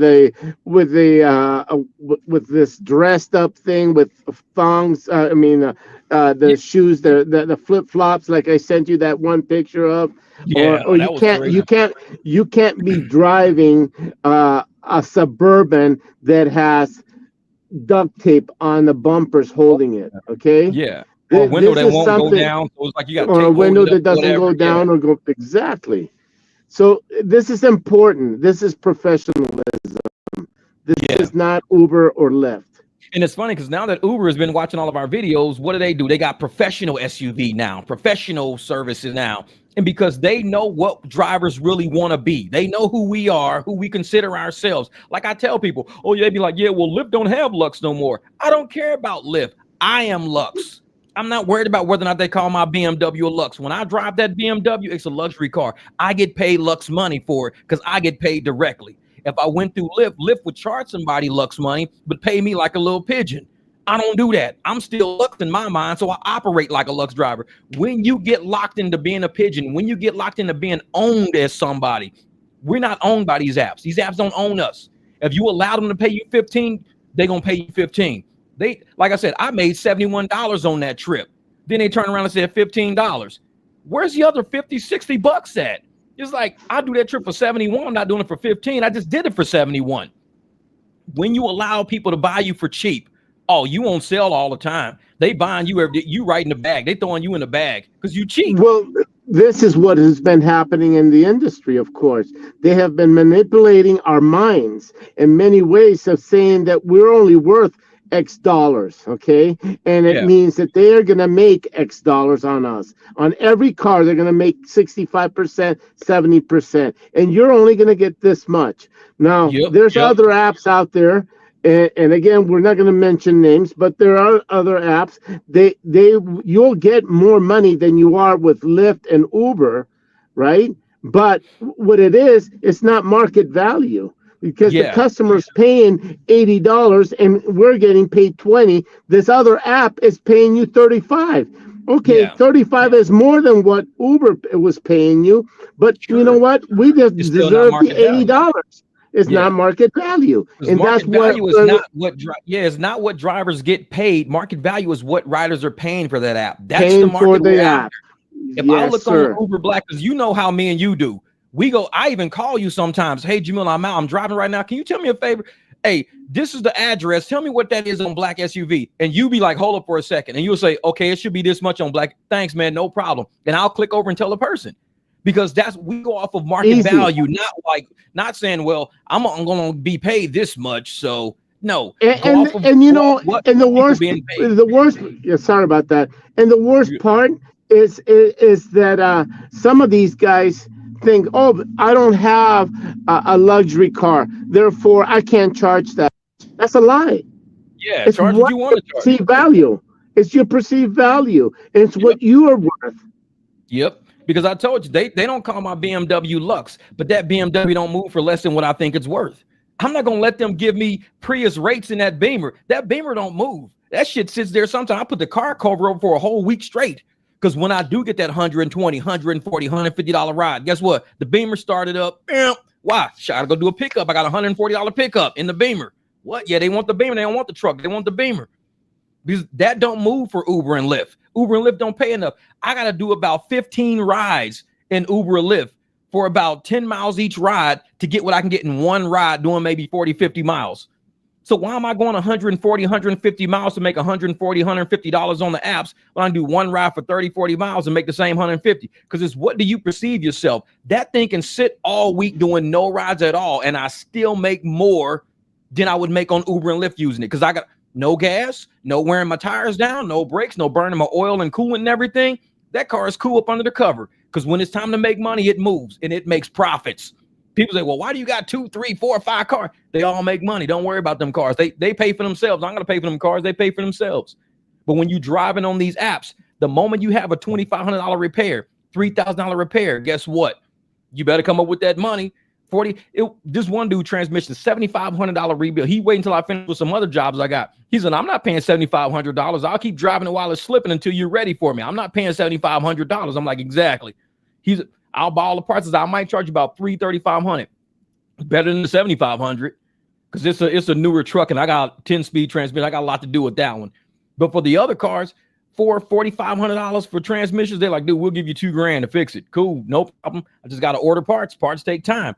When you drive on Uber and Lyft, every repair you do is going to end up at a shop somewhere. And every dime you just made profit, you ain't getting it back. Look at 2 months ago what I had to pay for 4 brand new tires. You know, Yeah. you think that over like, $1,700? $1,700. Yeah. $1,700. Now, do you think at any point that Uber say, you know what? I'm sorry. You know, you went through all of this for us. You worked for you helped us out. I'm gonna give you $1,000. You pay the rest of it. Uber be you like, know what they're gonna rent a car from us. They're gonna be rent a car from us if you can't afford yours. $550 a month. I mean a week. A week. You just rent a car from us if you can't afford it. Rent a car. It's like, yeah, okay, yeah, whatever. Now I'm paying $2,000 a month instead of just $1,700 for a set of tires that's gonna last me a year. Yeah, okay. It's like, nah. And I'm gonna tell you, man, these apps, they don't got it right, because apps use drivers as tools for them to get money. We're trying to pay for our family, our lives, have something sitting in savings. And like I said, you're going to have Daniel back. Daniel's going to talk about how this app is actually going to benefit drivers with a future retirement, sort of. Because when you get off of Uber and Lyft, you don't have a retirement. You have nothing. This is why the app is only paying 65%, because they're building something in the background with that other 35%. They're keeping the app running, but they're also building something for a semi-retirement for drivers on the back end. And like I said, he's got a lot. We didn't talk about a lot on this because I want him to keep coming back. We've had meetings with him. We know exactly what's going on. We're going to have him come back and explain more. We're going to keep drivers coming back, getting information. We want you guys to meet him at the country club and be like, damn. So we actually can drive for this app for so many years, and we got money sitting in the pool that we can extract, and I can live on. Hey, no apps are doing that for you. None are doing that for you. Jeff, 2 things that I wanted to say. One thing is that, you know, the Mike Barbecue is being heard in more places than you think they are, because a lot of the things that we have been saying to you or speaking in the app itself, professional drivers, guess what? Uber is talking about professional drivers.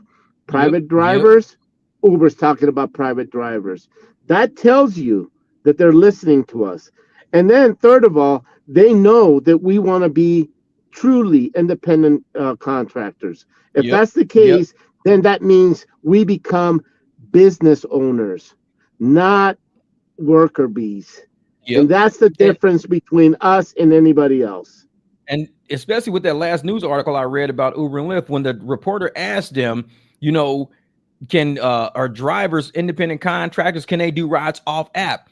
Each app technically said we can do rides off app if we drive on another app or have insurance or follow local guidelines. That's basically what they said right there in the article. But people are, because if we couldn't, the apps would be like, nope, it's 100% prohibited. You have to use Uber. You have to use Lyft. They would say that. But if they say that, they're in violation of discernment, antitrust, and automatically defeating competition before competition even starts. They have to allow free market competition.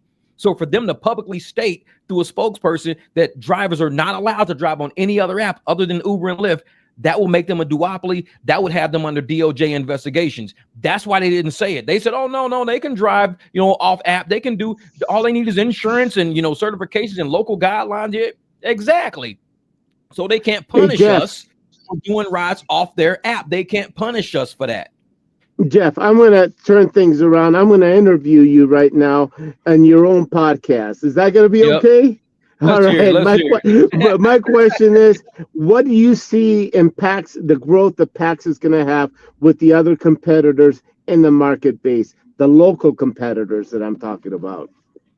I think we've probably got about 4 local apps that I know of that are competitors, but there's also, like I said, I met another woman. I got her card around here. She also has a local app that she uses that's sort of like a schedule. So we're talking about competition with a lot of apps out there.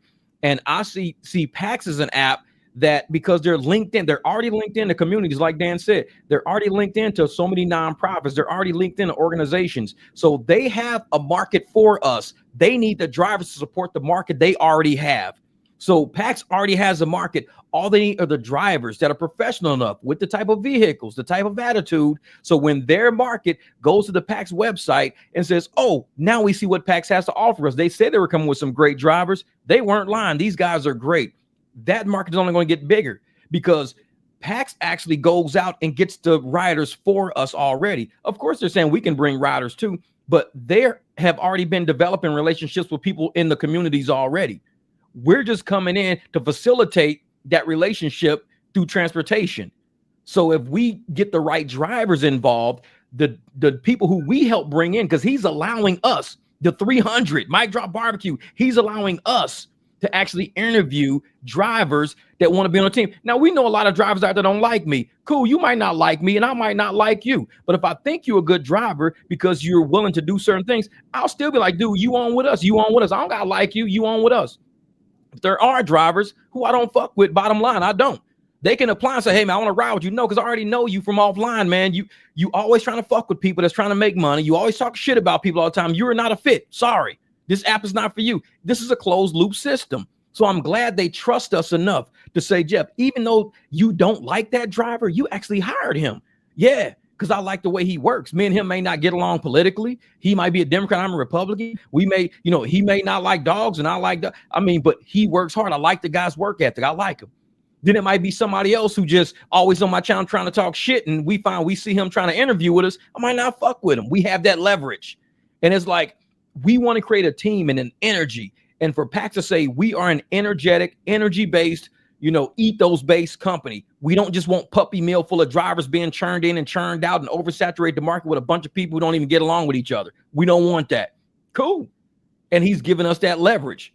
And like I said, so much more has to be said about PAX that wasn't said today, because we've been meeting with these people for a while. So much more has to be said. That 1 hour was a good snippet to get people like, ooh, that was an appetizer. I like the breadsticks. What else we got coming?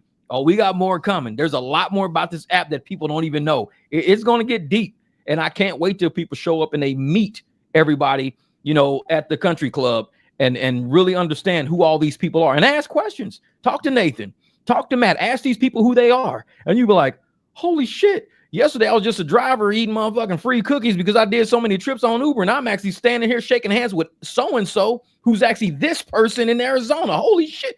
Yeah. You're shaking hands with some big wigs who's saying, hey, we want to help you get up there. What can we do? We up here, we big wigs coming down to the village to say, hey, how can we build better houses in this village for y'all? These people are really down to earth, really great people. And Nathan's got a badass Porsche.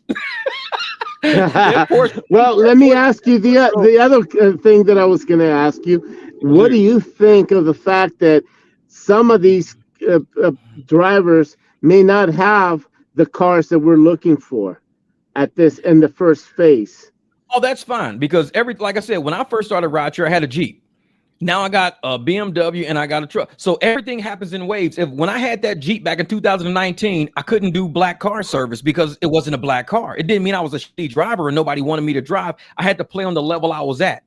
So you can play on the level you're at with the car you got, with what you're dealing with, and slowly say, okay, now I want to go to Lux. You buy a car for Lux. They decrease Lux. That's cool. Buy a black SUV. There's levels to the game. So just because you may not make it through the first wave, none of us made it through the first wave. I didn't start out with a black SUV. There's levels you hit. And as you hit those levels, you're pulled in, you're inspired, you're educated, you're trained on this new tier. Because I wasn't always black tier. I had to listen to you for a lot of my black tier education. So I was learning how to do, use. I didn't even have Square. I had Square on my phone from a business I ran a long time ago, but you helped me get Square. Go, Jeff, get Square. You can't just rely on Cash App and Venmo all the time, motherfucker. This ain't Uber and Lyft. This is professional shit. Oh shit. Well, that's what we did in those meetings we went to in the other app. And I told everybody when we were sitting there, download Square. Because if you don't do it, it's a different level.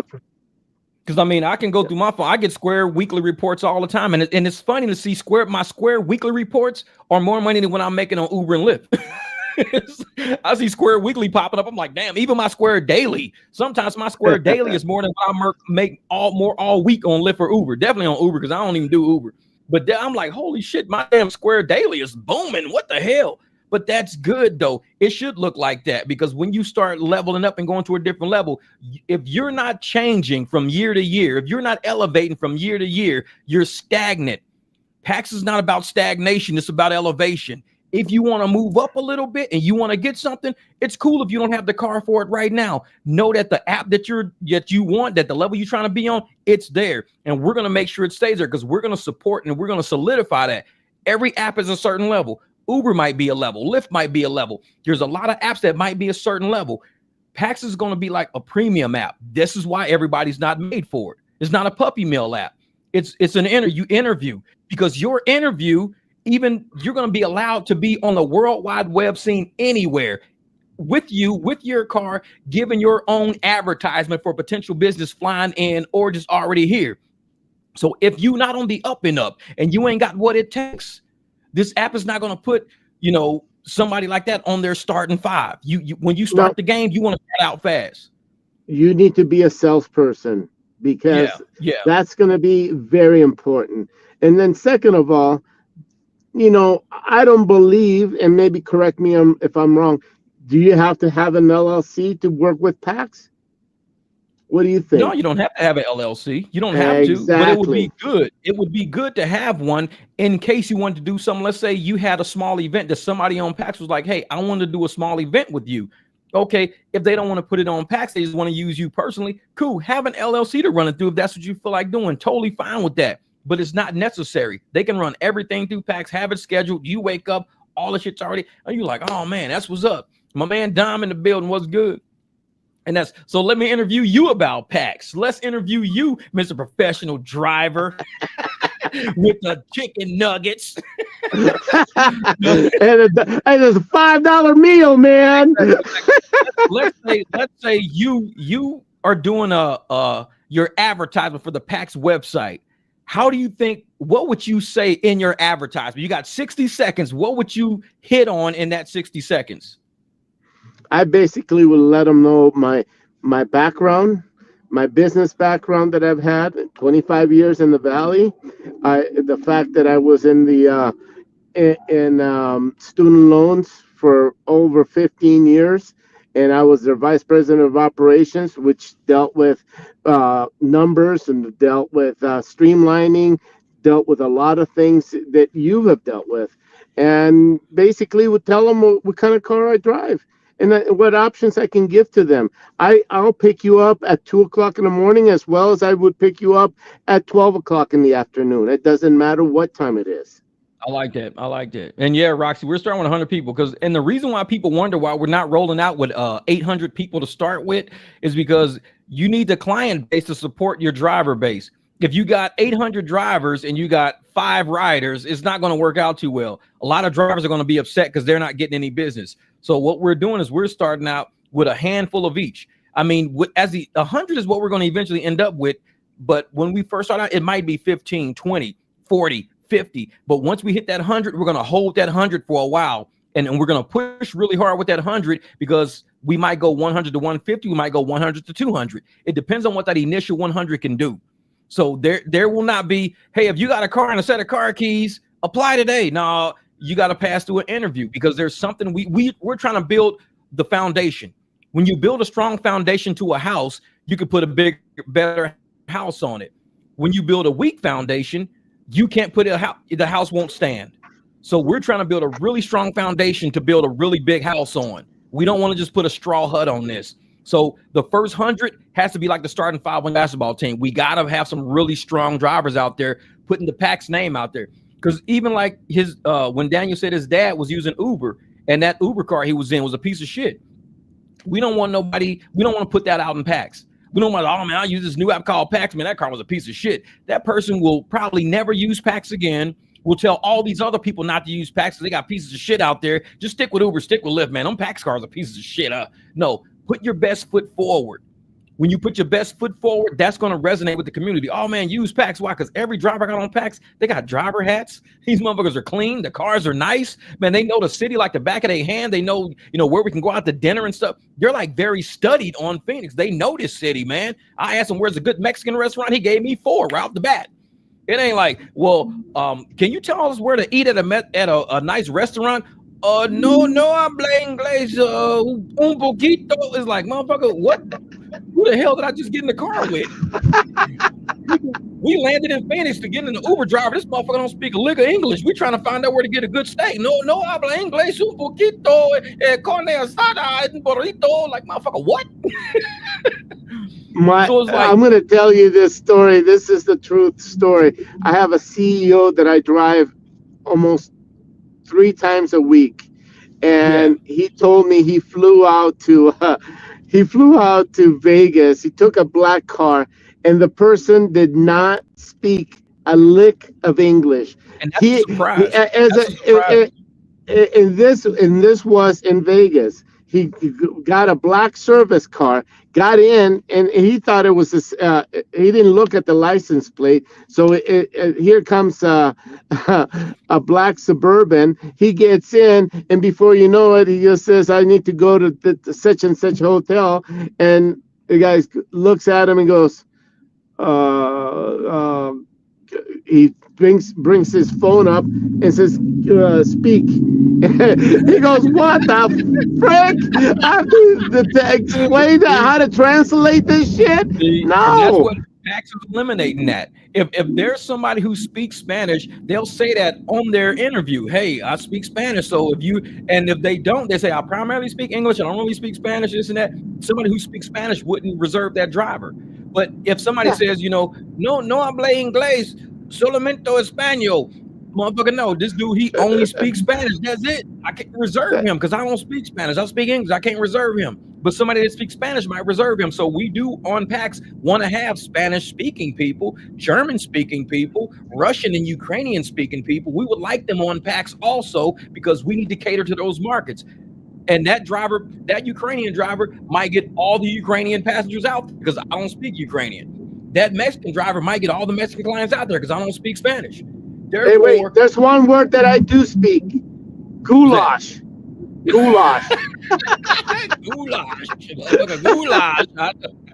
Exactly. So we do want to have a diverse group of drivers because we don't want somebody stuck in a situation where language is the barrier. We're trying to knock down all the barriers, keep the profits going through our whole community. Like I said, I live in a Spanish community, so I live in a Mexican community. Therefore, I would probably have somebody in the community who I know speaks Spanish and say, hey, dude, can you do me a favor? Can you apply to be a PAX driver with us? You don't got to drive every single day. It's basic for schedule and stuff like that. No, solamente, español, pero no inglés mucho. That's cool. You ain't got to speak a lot of English, motherfucker. We just need you to sign up and just kind of be our Spanish liaison because you're going to be having all Spanish rides, man. You might make $1,000 a week because don't nobody else speak Spanish other than you. Wait, I speak Spanish. What do you mean? I don't speak Spanish. ¿Cómo está? Lunes, martes, miércoles. Roxy, I got the earbuds that translate. Well, that's cool. So Roxy got the earbuds that translate, but do they translate? Do they teach you how to speak Spanish back to the person in the back seat without earbuds? Like you can translate what they saying, but can they translate what you saying? Now, both of you motherfuckers need to have earbuds at the same time, unless you just plan on listening to them. I speak mucho dinero. I speak a lot of money. That's about it, baby. But yeah, man, I'm kind of excited to see because, like I said, I love when competition comes out because competition is what keeps prices fair for drivers and fair for riders. With no competition, you got apps that will just set their price and it is what it is. You can't even work around it. I want people to walk out of a concert and be like, damn, Uber's charging me $140 to get to Fountain Hills, $140. But hey, out of that 140, and I saw it on my app the other night, they were paying people like $30 to go to Fountain Hills. From downtown to Fountain, $30. I do them rides for $90 all the time, $90. And that was in my Beamer, $90 to go there. My truck has got to be at least like 150. But I'm like, people are paying 140 to go to Fountain Hills, but they're only paying $30, $40 to the driver. So it's like when you get competition out there, they see the 140 price tag, they won't pay it. They'll open up another app. Oh shit, it's a PAX driver in the area. Hey, Jeff, can you take me to Fountain Hills? Okay, I get 65% of that. I might get 125 out of it, 115 out of it. Definitely not $35 because nobody's taking those rides. Everybody's declining. Every Uber ride that's paying you $30 to go to Fountain Hills, everybody's declining it. That person's gonna sit there all night trying to get home because ain't nobody taking it. You're going to have a private driver, or you got to go to another app that where somebody's taking the money, because nobody's taking the money on Uber and Lyft. It's just not enough. It's not enough. Abby says, I'm sorry, my Spanish is very little. Please speak English. Thank you. I can read. She said, what did she say? Say, lo siento, mi español es muy poquito. Por favor, habla inglés. Muchas gracias. See, my Spanish was very little. Sí, hablo español un poquito, pero no es muy bien. It's muy mal. Like, I don't know how to say it sucks. It's muy mal. I don't know. Yeah. Well, you know what? I guess I better make sure that on my profile with PAX, I tell them I'm trilingual. Yeah, trilingual. I know it. Yeah. Say, motherfucker, I speak English, Spanish, and slang. What up, dog? This motherfucker said hi to the puppy. Like, no, I said, what up, dog? That's slang for me speaking to you. Oh, when you said, what up, dog, I went in the house and got my Irish setter. I thought you were speaking to him. I said, no, motherfucker. It's the slang, man. Motherfucker said, he's speaking to the puppy. Go get the dog. Or can we say, I speak Chinese buffet?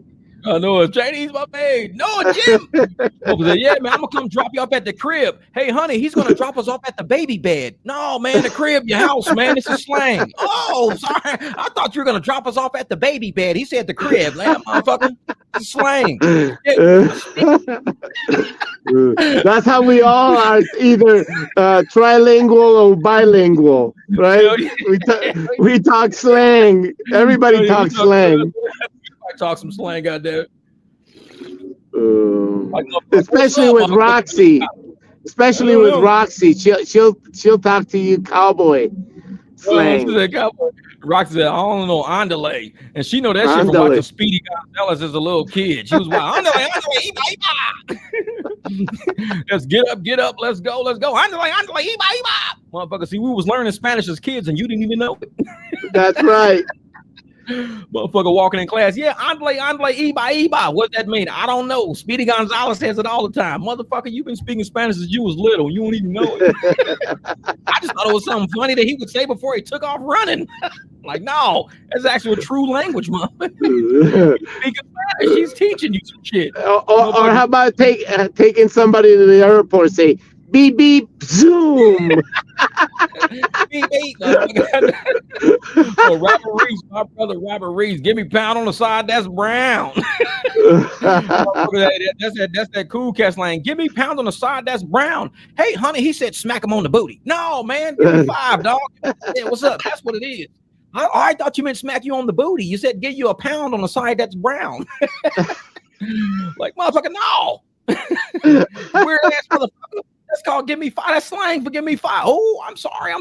Last guy was speaking to my Cocker Spaniel. He said, what's up, dog? Oh, my God. You dropped off by driver speaking slang. You got to learn some shit. They're trying to stamp you on the back of the hand. Where'd you get them earbuds, Roxy? Where'd you get them earbuds? No, we be just having fun, man. Today was a pretty fun live stream. You know, it was pretty good. Hopefully we can clip that little part of Daniel and make that its own little video so people can kind of learn a little bit about what's rolling out in Phoenix. And hopefully other cities, especially like when we see the shit going on in Massachusetts and Minnesota and all these little places, man, you can't rely on Uber and Lyft. Smaller apps have to stand up. We have to make a stand. If smaller apps don't band together, we're going to let these two big apps run all these drivers and all these foundies and all these riders into the ground. We got to stand up, man. We got to stand up. And I'm glad, you know, Daniel and Nate and Matt and Robert, they're like, hey, this is what we're going to do, man. We're going to build something and let's make it happen. I'm like, cool, let's go. Let's go. And I'm glad you support. And he knows it takes a lot of time to do this shit. And they're down to earth people. Yeah, very down to earth, very. And like I said, I cannot wait till the drivers in Phoenix get to meet these guys, because when we say they're down to earth and you really realize who these people are, you'll be like, why are we even in the same room? I mean, motherfuckers won't let me in Circle K to take a piss, and I'm in a room with this dude. Man, I done made it somewhere now. Should you go talk to the cashier? Hey, can I use the bathroom? I'm an Uber driver. Sorry, you got to pee by the dumpster. We can't let nobody use it. I'm like, okay, whatever. But yeah, you know, you in the room with these cool dudes, you're gonna be like, man, how did we get in the room with them? Because you're a business owner. You're not some simple-minded ass driver like Uber and Lyft wants you to think you are. You are a business owner. This is not a side hustle. You hanging out with millionaires at the country club now. We're inviting you to it. Come hang out at the country club with some millionaires. Get a piece of the pie that they're willing to put on your plate. This is what millionaires do. They say, hey, we want to reach out and invest into the community because we know we can make a difference if you guys are willing to make a difference. Quit going to Circle K and Krusty Dusties all the time. Come down to the country club. Let's play some golf for a couple hours. Like they say, you are who you hang around with. Yeah, yeah. And there's a lot of drivers out there, they don't want to be elevated, and that's cool. That's why PAX is not a puppy mill app. A lot of drivers, oh, it's just a side hustle. I don't take this shit serious. Cool. Keep side hustling. That's cool. When you total your motherfucking car and you end up walking around with half a leg because your shit got amputated, that's a side hustle. You a one-legged side hustler now. We still going to be on PAX doing shit. And we're going to be making money in the process. We're going to be shaking hands with the right people at events, big corporate events, going to conventions, going to charity events. This is what we're doing. We're business owners willing to expose ourselves to the elements out here in Phoenix and go out and just chit chat and talk to people to see if we can't become more involved in what they're doing. That's what real ride service is all about. It's not about sitting around waiting on $3 fucking pings all day. You're getting $3 to put somebody in a nice ass car. You pay $15,000-$20,000 for your car and you're getting $3 rides all day. It's like, no, take the bus. No, you're not getting in my car for $3. Take the bus. I'm cool. It's like, I decline. No, you're not. And the apps Uber and Lyft need to know that there should be no $3-4 rides on these apps. If you don't start out $5-6, just even if it's for 1 mile, $5-6. That's it. If it's 2-3 miles, $5-6. Why are you sending people $2? Look, $2.50. Why are those rides even hitting a business person's phone? You're not getting my car. And for $2.50, they're letting 4 people ride. It's oh yeah, you can take up to 4 for $2.50. No, take a bus.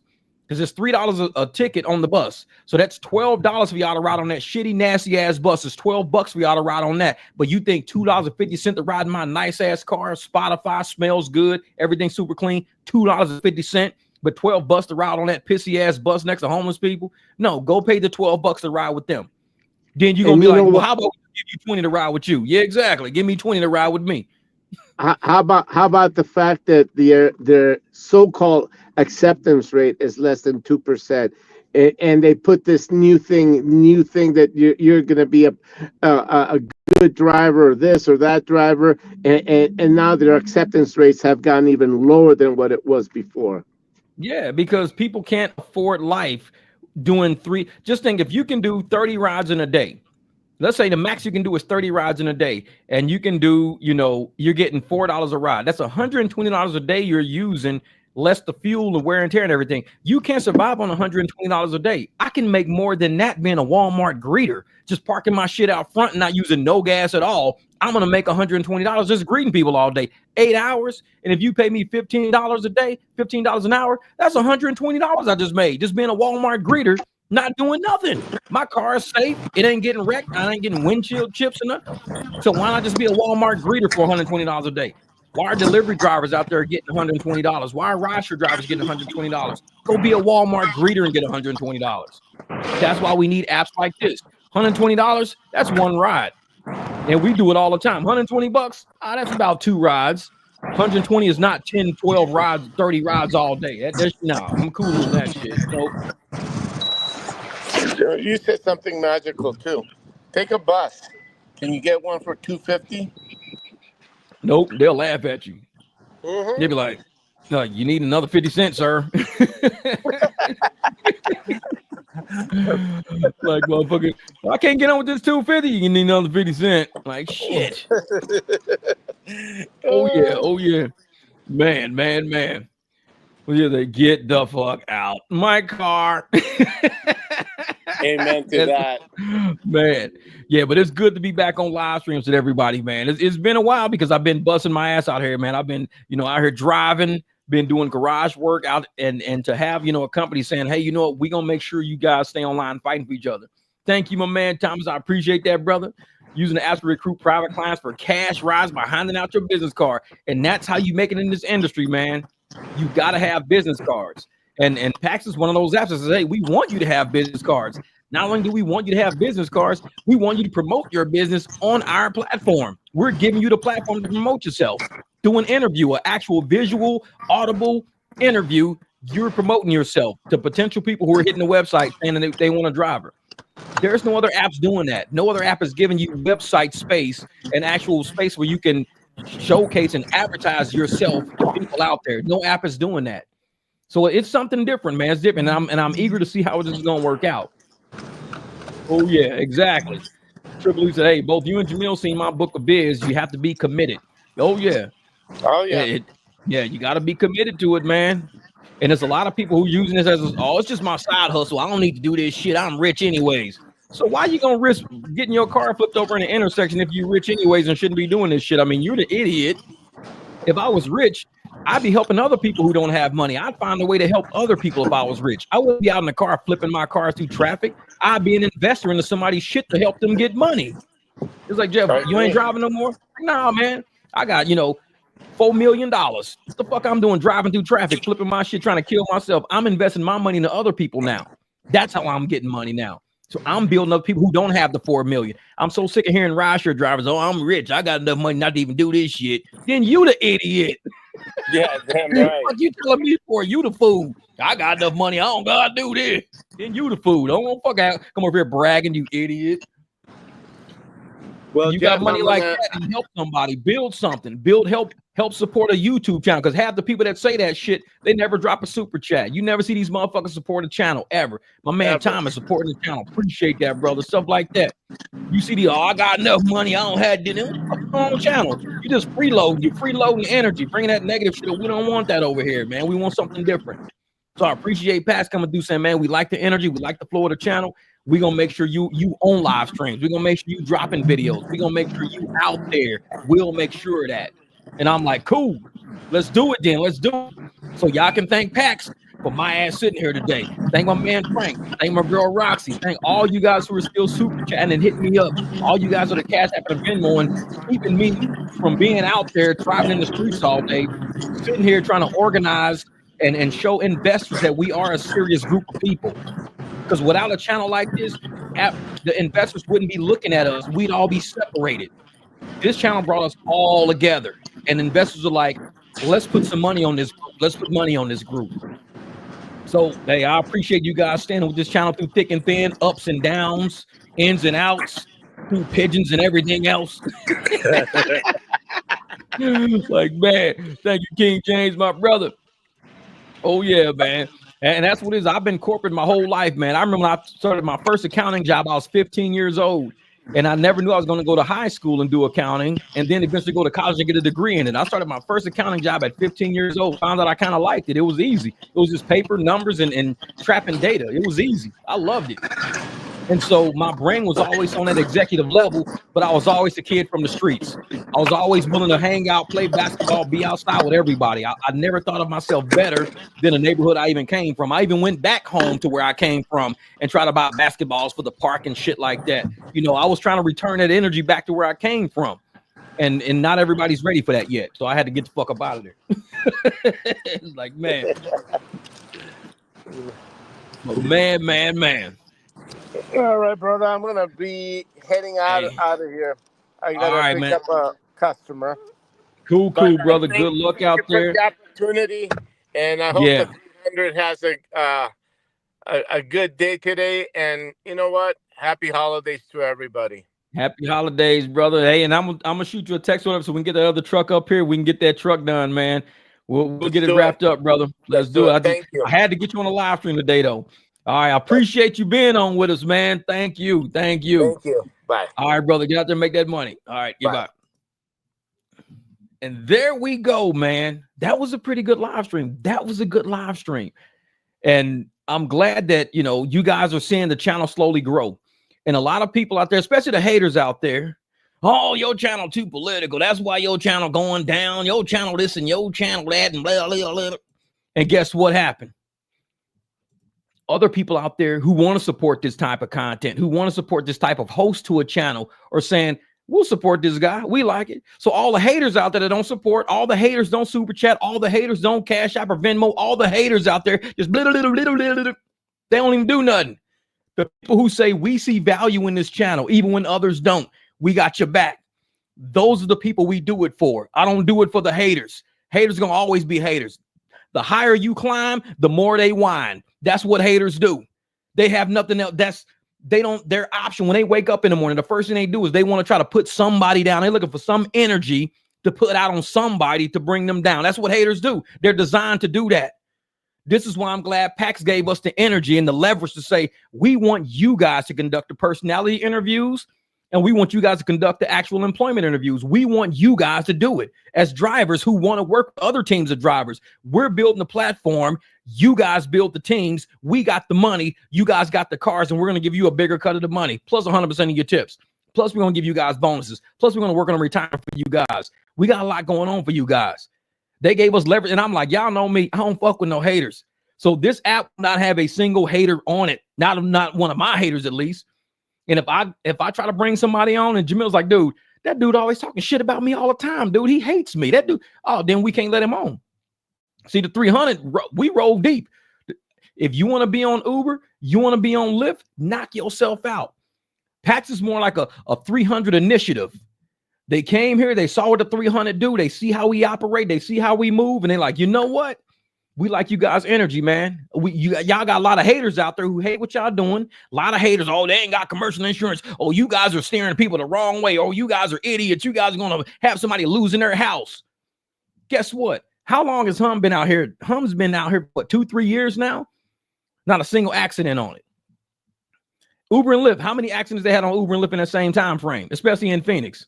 A lot. Because everybody's not a professional driver. I even talk about driving on this app. I talk about how to drive, not just putting in the key, turning it on, using your app, having a phone. No. I tell people like this. Don't go in the curb lane. Stop at every damn intersection. Even if you ain't got a stop sign, at least slow the fuck down. Look around. Make sure. This is what I try to tell people. Because we teach you how to be a professional driver on this channel, how to be one, not just that you are one or how to drive. No, but yet there's been no accidents on Hum. There will be no accidents on PAX. All the accident drivers, the people who don't drive enough, those are your Uber and Lyft drivers. They wreck shit because they don't know how to drive yet. But once you get to the point where you say, hey, I'm learning how to drive better. I don't drive, in the curb lane no more. I don't, side swipe people. I park farther out in the parking lots. I operate different now. Just watching this channel, man. I drive my car I'm navigating in the ocean, man. I'm doing shit different. I'm moving different.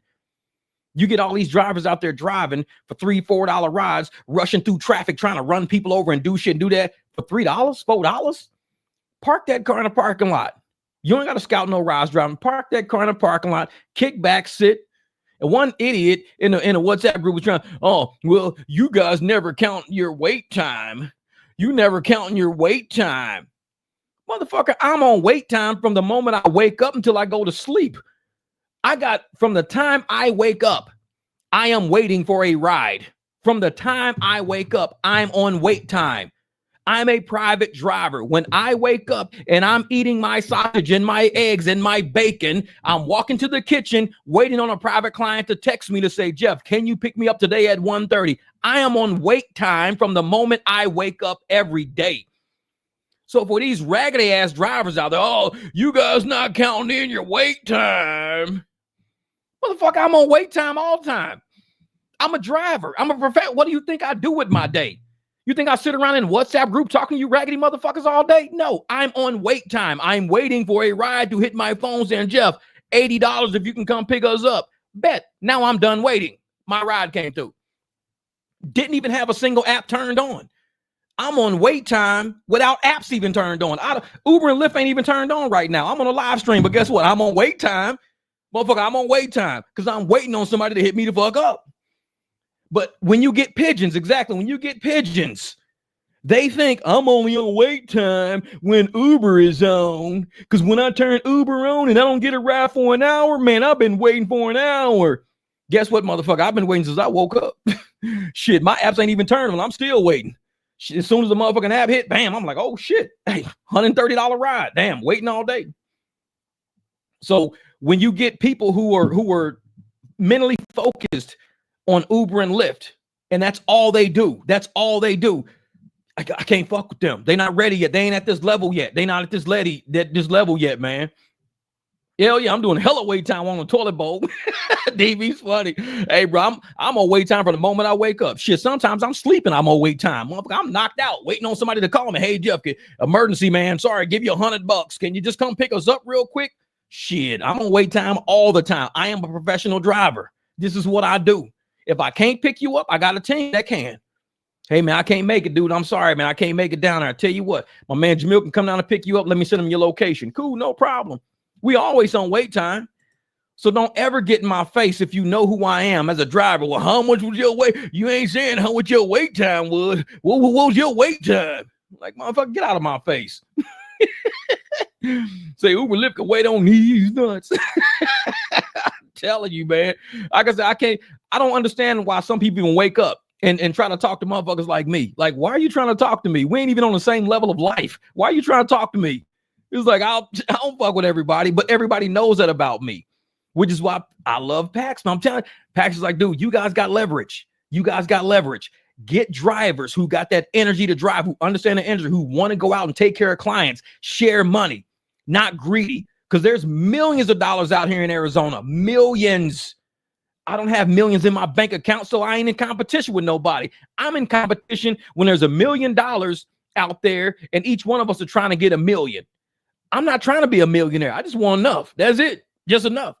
If it's $1 million and all I need is 10,000, you know how many 10,000 is going to $1 million? So I ain't in competition with nobody.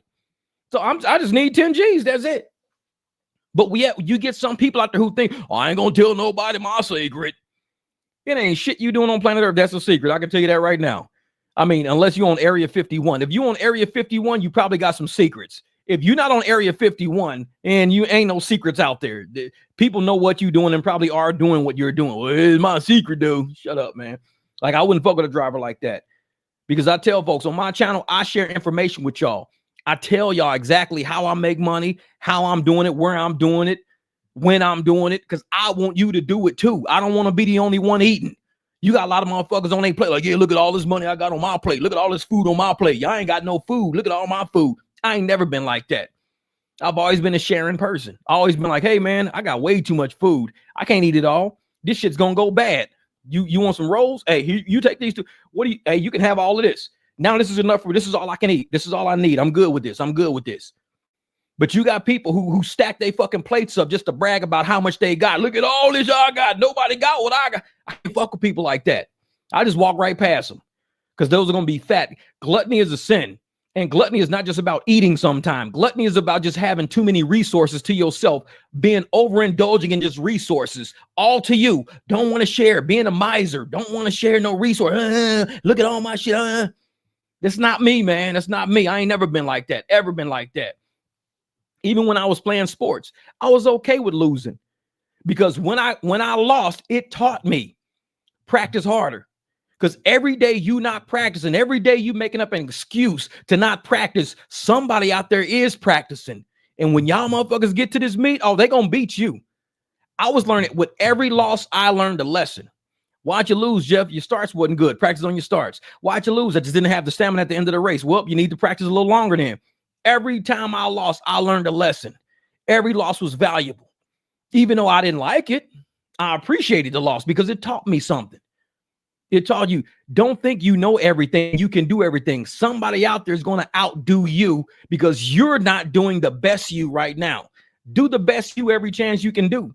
Because if you the best, you doing the best you, oh shit, man, you good. This is just saw another 211. Oh man, forget that. What up, go gig it? Says you're keeping it real, but you need to get your life together and find yourself a woman. And thank you for your support. And you ain't talking about nothing and having a blessed day and go home now. This is keeping it real, but you need to get your life together and find yourself a woman. And thank you for the support. This is, man, how you not know my life is together? I don't even know you, Michael. That's funny shit. Michael said, hey, you need to get your life together. Like, what the fuck do you know about me? You don't know shit about me. What if I said, Michael, you need to get your life together? You'd be like, what the fuck do you know about me? I keep it 100. I don't know you. You don't know me. What do you see? You see shit on my channel. That's it. Have you ever been to my house? Have you ever hung out with the people I hang out with? Have you ever rolled with me? So what the fuck do you really know about me? You don't know. Only thing you know about me is what I allow you to know about me. For all you know, I got 4 fucking women. You don't know because I ain't told you shit. He said, go find yourself a woman. How do you not know I already got one? Because I ain't told you shit. You don't hang with me. You don't know shit about me. So that's how I roll. When I'm on the internet, hanging out. All my friends out there, they know who I am and how I roll and what I do. I talk to them every day. You, I don't even know you. I see a screen name. Your name could be Michelle for real and not even Michael for real. That's because I don't know you. You don't know me. So exactly, just be the best version of you daily when driving, no matter what you're going through. And that's what it is, man. That's what it is. If you can't be the best version of you and learning through your losses, and you learn where not to walk, where not to step, then you ain't changing. You didn't go through that exchange. You didn't find out who the best version of you can be. And that's who I am, man. Yeah, motherfucker named Michelle Holmes. I'm like, motherfucker says Michael Holmes. I'm like, you could be Michelle for all I fucking know. You're a screen name. I don't fucking know you. It's like, motherfucker say, yeah, you need to get your life together. Get you a woman. Motherfucker, what you know about me? It's like, you don't know shit about me. It's like, because I ain't told you shit about me. You know that I can work on cars, right? I bet you know that because you've seen me work on cars because I've shown you that. What else have I shown you? See, you're fishing for information by trying to say shit, and I ain't giving up information because I don't fucking know you, Michelle. I don't know you. You say Michael, but you could be a fucking woman, Michelle. I don't know you. So stop fishing for information. Wrong place. I keep it 100. Wrong place. Yeah, I'm gonna start calling that motherfucker Michelle Holmes. Exactly. Fuck Michael Holmes. That's Michelle Holmes. You don't come on my channel saying, oh, get your life together. Listen, Michelle. Listen. It's like, oh, come over. You don't know shit about me. For a reason. Exactly. For a reason. And that's why, I'm glad, man. I'm so glad that we have, the opportunities that we have, that we find as independent contractors, that we not right. It's 12:51. And I'm sitting at home, group of great energy people on a live stream out here ready to make money today. Hope your mind is going on how you're going to get a private client, how you're going to convert a ride. I hope you're thinking about that. And this is what our life has become. We could be sitting in somebody's office right now being told that we forgot to put a fucking cover sheet on a TPS report. You forgot to put a cover sheet on a TPS report. Then fucking put one on there. I'll put one on the next time. Like, don't come to my office telling me that shit. Hey, man, you forgot to put a cover on this report. Then print one out and fucking put it on there. Don't come to my office telling me that shit. Just say, hey, just send me an email, Jeff. Hey, you forgot to put a cover on that report, so I'll put one on for you. Solve the problem. Tell me the problem, solve the problem, and next time there won't be a problem. But you keep fucking with me, it's going to be a problem. It's like, man, I know Michael Obama, for real. Man, he said, that's Michelle a drag. I know it for real. Shit's funny. But like I said, people get on the internet, and I don't know, like they sit in their own little worlds, man. Like they live in a bubble. A lot of people live in the bubble. They think all the shit that exists in the world, they know. They think, like, no, everything you know is you knowing in the realm of your own comprehension and knowledge. There's shit outside of that bubble that you don't know. Shit that you will never know. Shit that you don't even need to know. So stay within your bubble. Don't try to come out, because when you try to come out of your bubble, I'll pop that motherfucker. It's like, you don't know me like that. You don't know me. I'm one of them guys. It's like, shit. Motherfucker try to tell me, yeah, you need to get a life, get you a woman. The fuck you know about me? You don't need to know shit about me. You stay in your bubble. See, I've learned so much from this man for free. This channel is elevating my driving game and put extra money in my pocket. Mike Holmes is mad because he's taking all those $2.11 offers. I know, for real. And just think, when a rider gets in your car, they want to pay for a ride. They don't care who they pay. They just want to pay. And sometimes when you tell them I'm not being paid fairly, they go, okay, so how can we make it fair? Because I like you. You're a cool guy. How can we make this fair? Can I just slide you 20 right now? You slide me 20 right now. I can leave it on the app, or I can save you money. We could take it off the app and you just give me 20. Okay, cool. Take it off the app. Bucket. Here's 40. They do that shit all the time. Here's 40. I'd be like, man, appreciate it. Dom is a prime case of that, man. Dom is a prime case of meeting private clients out there, spending 3-4 hours with them, getting $300-$400 for that. 3-4 hours on the app, and they're telling you, yeah, you can make $30 an hour this weekend. So you telling me $90 to $120 is what I'm gonna make in my car? 3-4 hours on Uber, I'm gonna make $90 to $120 in 3-4 hours. When I could be like Dom and make $300 to $400 in that same time frame. That's $210 difference minimum. $210 difference minimum. So it's like, dude, I'm gonna take the $400. I'm taking the $300. I'm not doing this shit for no $90. No. So, but once you learn who you are as a driver and that you got the set of car keys in your hand, you got the mouth, you got the ears, you got the gear, you got the clean ride. The shit's in your hands now. Like, who you gonna be? You gonna be a pigeon? Or you gonna be a bear out there and getting salmon out the creek? Because all you gotta do is turn around and say, hey man, listen, I'm getting $19 for this ride. I just showed y'all a ride that was $15. $15 to go way out to Goodyear that I did for $71. Normally I would charge about $100, $120 for that. I did it for $71. They won't even give me $71 for that. They're giving me $15. And I'm like, bro, you just gave me $71 for it the last time I did it. How we go from 71 down to 15 for the exact same ride? This is how they fucking with people. And it's like, I can pull them up on my phone. That's the thing. One of them I actually did for 71. The other one is sitting there. I screenshotted it for 15. Same exact ride. And I'm like, yeah, no, I'm not doing that. No. So there you go.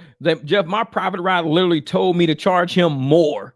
And I was charging him a lot because they want to make sure you're taken care of. And I'm going to tell you something, Dom. This is when I talk about PAX, you see, driver first, because the apps are backwards. The apps like to take care of the rider first. The apps take care of the rider first and hope the driver just gets some shit out of the trickle through. PAX is one of those apps, kind of how your driver take care of the driver, and the driver's going to eventually take care of the rider. We're going to get to that destination. You take care of me, oh, I got you. You take care of me, I got you. But see, Uber is, we're going to take care of this person. What about the driver? I don't give a fuck about them, because shareholder ain't over here. Shareholder ain't nowhere on this shirt. They take care of the driver. Oh, we're going to take care. I mean, they take care of the rider. We're going to take care of the rider. Well, what about this driver over here? We ain't worried about him. Just like your client. They take care of you, and you got that energy. You got that I'll be there. You got that my car is clean. You got that my car is taken care of because you've been taking care of me. I'll get there. X marks the spot. I'll get there. And that's why you got to have apps that are willing to say, we want to take care of our drivers. The end goal is to make sure this rider has the best experience they can possibly have. How can you have that with a shitty broken down car and a driver going through stress? How is that rider going to put on a fake face when their car is backfiring? When they know that they ain't making no rent today because they ain't making enough money to even make rent for the day?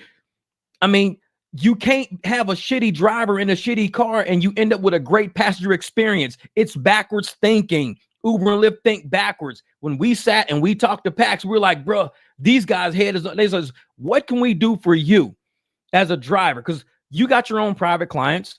We're going to build a whole database so you can get more clients and stuff like that. But what can we do to make your life better as a driver so you can trickle that energy into other riders? What can we do for you?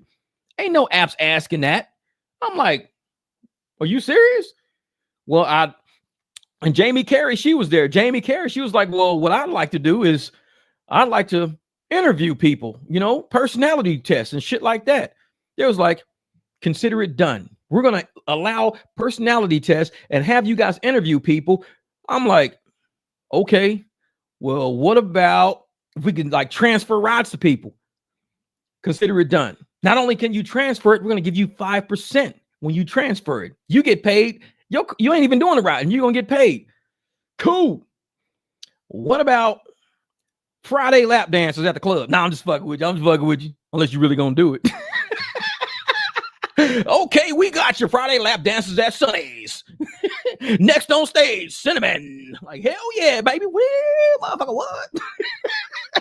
No, it ain't that kind of app. They won't go that far. But it was like, man, yesterday he literally just gave me $100 bill on top of paying me $280 just because.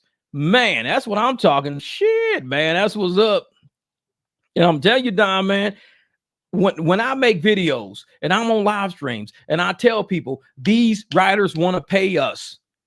When these apps, the reason why the apps don't give us our tips, and I'm going to tell you why the apps don't give us our tips. Back in the day, when these apps would give us our tip and they would give us a good percentage of the fare and they would give us surge and give us quests and bonuses, everybody was happy. Drivers were happy. We was eager to fucking crank that app up in the day. Ooh, now we get anxiety turning them on. But we were happy, like, oh man, I can't wait, man. This weekend, I mean, it's an $800 bonus, man. I can't wait. I'm up early. I'm doing jumping jacks and shit. I can't wait. That's how it used to be. But when the app started saying, you know what, we're gonna take the higher percentage of the fare. We're gonna say, you know, the rider has up to 3 days to tip. And if you don't get a tip, you just don't get it. When really the rider did tip us, but we never see it. They just keep it because they know we don't have any connection to the rider. Through PAX, you have a direct connection to the rider. You can contact the rider. You can say, hey, listen, I did a ride for you yesterday or whatever like this and that. Just make sure everything was okay because you doing customer service yourself. Make sure everything was okay. Was it? Oh, the ride was good. Oh, yeah, okay. Because not that I needed it or whatever, but we were laughing and joking about a tip. Oh, shit, I forgot to send you a tip. I said I was going to send you that tip. I know what? I'm going to tip you on top of the tip. Thank you for reminding me. I totally forgot. Because people do that shit all the time. Hey, man, if you do the stop, man, I'll shoot you a tip. I'll shoot you. All right, cool. You do the stop. And you never see the tip. Like, wait, this motherfucker said he's gonna send me a tip. Wait, give it like 10 minutes. Give it like 15 minutes. Next day. The tip never came through. 2 days later. Lyft, no, we don't see any tip on the app, sir. Sorry, we don't see any tip. He probably either did tip you or didn't tip you, but you can't contact him and let him know. PAX is an app that says, hey, you know what? Dude, you say he's gonna tip me for stopping at the store and I waited for y'all for like 20 minutes. I was like, oh man, bro, I totally forgot I didn't tip you because I remember I was gonna do that. Hey, here, man, here $40, man. I'm sorry. I appreciate you sitting at the store for us like that, man. If people do that all the time. Says, what would it take to get PAX operating in a new city? Well, like I said, we got to get it going here in Phoenix first. I mean, we can operate in any city we want to operate in. Operate in any city. It's a free country, 100% free country. But first, what you need to do is research the rideshare laws in whatever city you in. Research the laws to see what the barrier to entry is. That's the first thing you got to do. Starting any business, before you start any business, first thing you do, number one. And I'm gonna clip this part of the live stream, and because everybody asks all the time, what would it take to start a new app in another city? They asked it about PAX, and I'm gonna tell you what it is. Because me, as a business person who actually handle business licenses, insurance for casinos, regulations, and shit like that, I tell you what it'll take. We couldn't operate a casino in every city in America because rules and regulations. It was in Atlantic City. We had river boats. We had all the river boats we can operate down in Mississippi and stuff like that. In St. Louis, Missouri, Tennessee, we had all the river boats we can operate because on the river, it's maritime law. We could operate in Vegas, Reno, places like that, because to start any business, the first thing you got to do is look at the regulations for whatever business you got, where you want to operate. That's the first thing you do. So when people are asking, hey, what are the rules? Why can't you come to LA? Why can't you come to San Diego? Why can't you come to Wyoming? Why can't tell you what? You go look up the regulations. You tell me why I can't come there. Oh man, you need $4 million just to get this shit started. Barrier to entry. Oh, you need to have a residency here. Barrier to entry. In Thailand, an American can't own a home in Thailand, but an American can have a business, and a business can own a home in Thailand because the business is actually a Taiwan enterprise.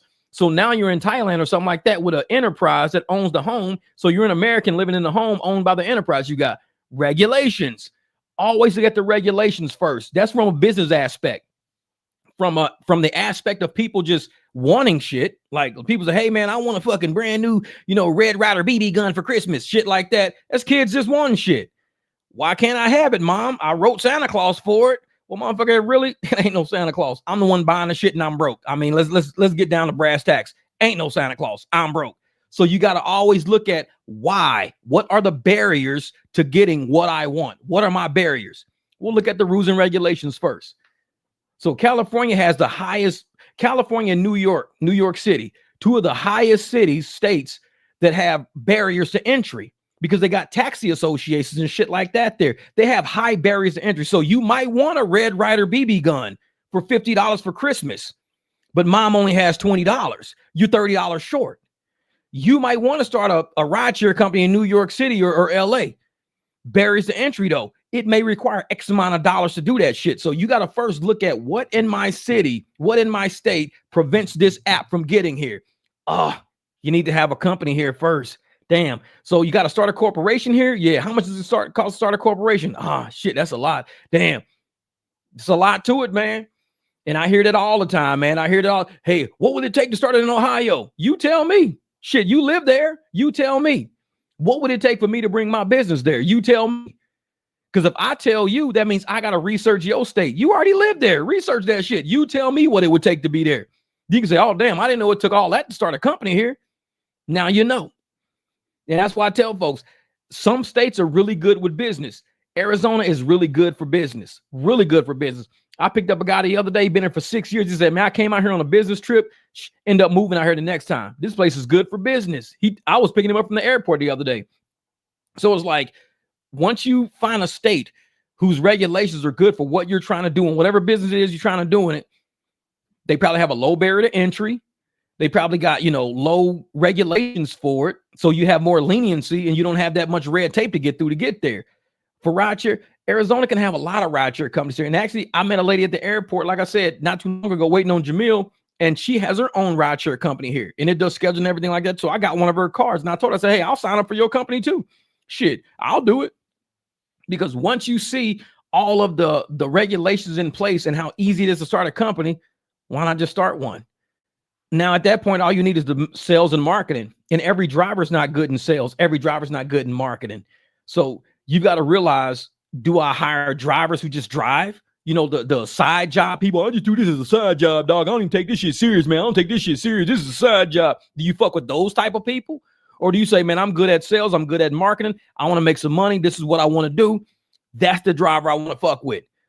Any driver I ever met, that's just, oh, man, I don't take this shit serious. This ain't shit to me, man. I don't even need to do this.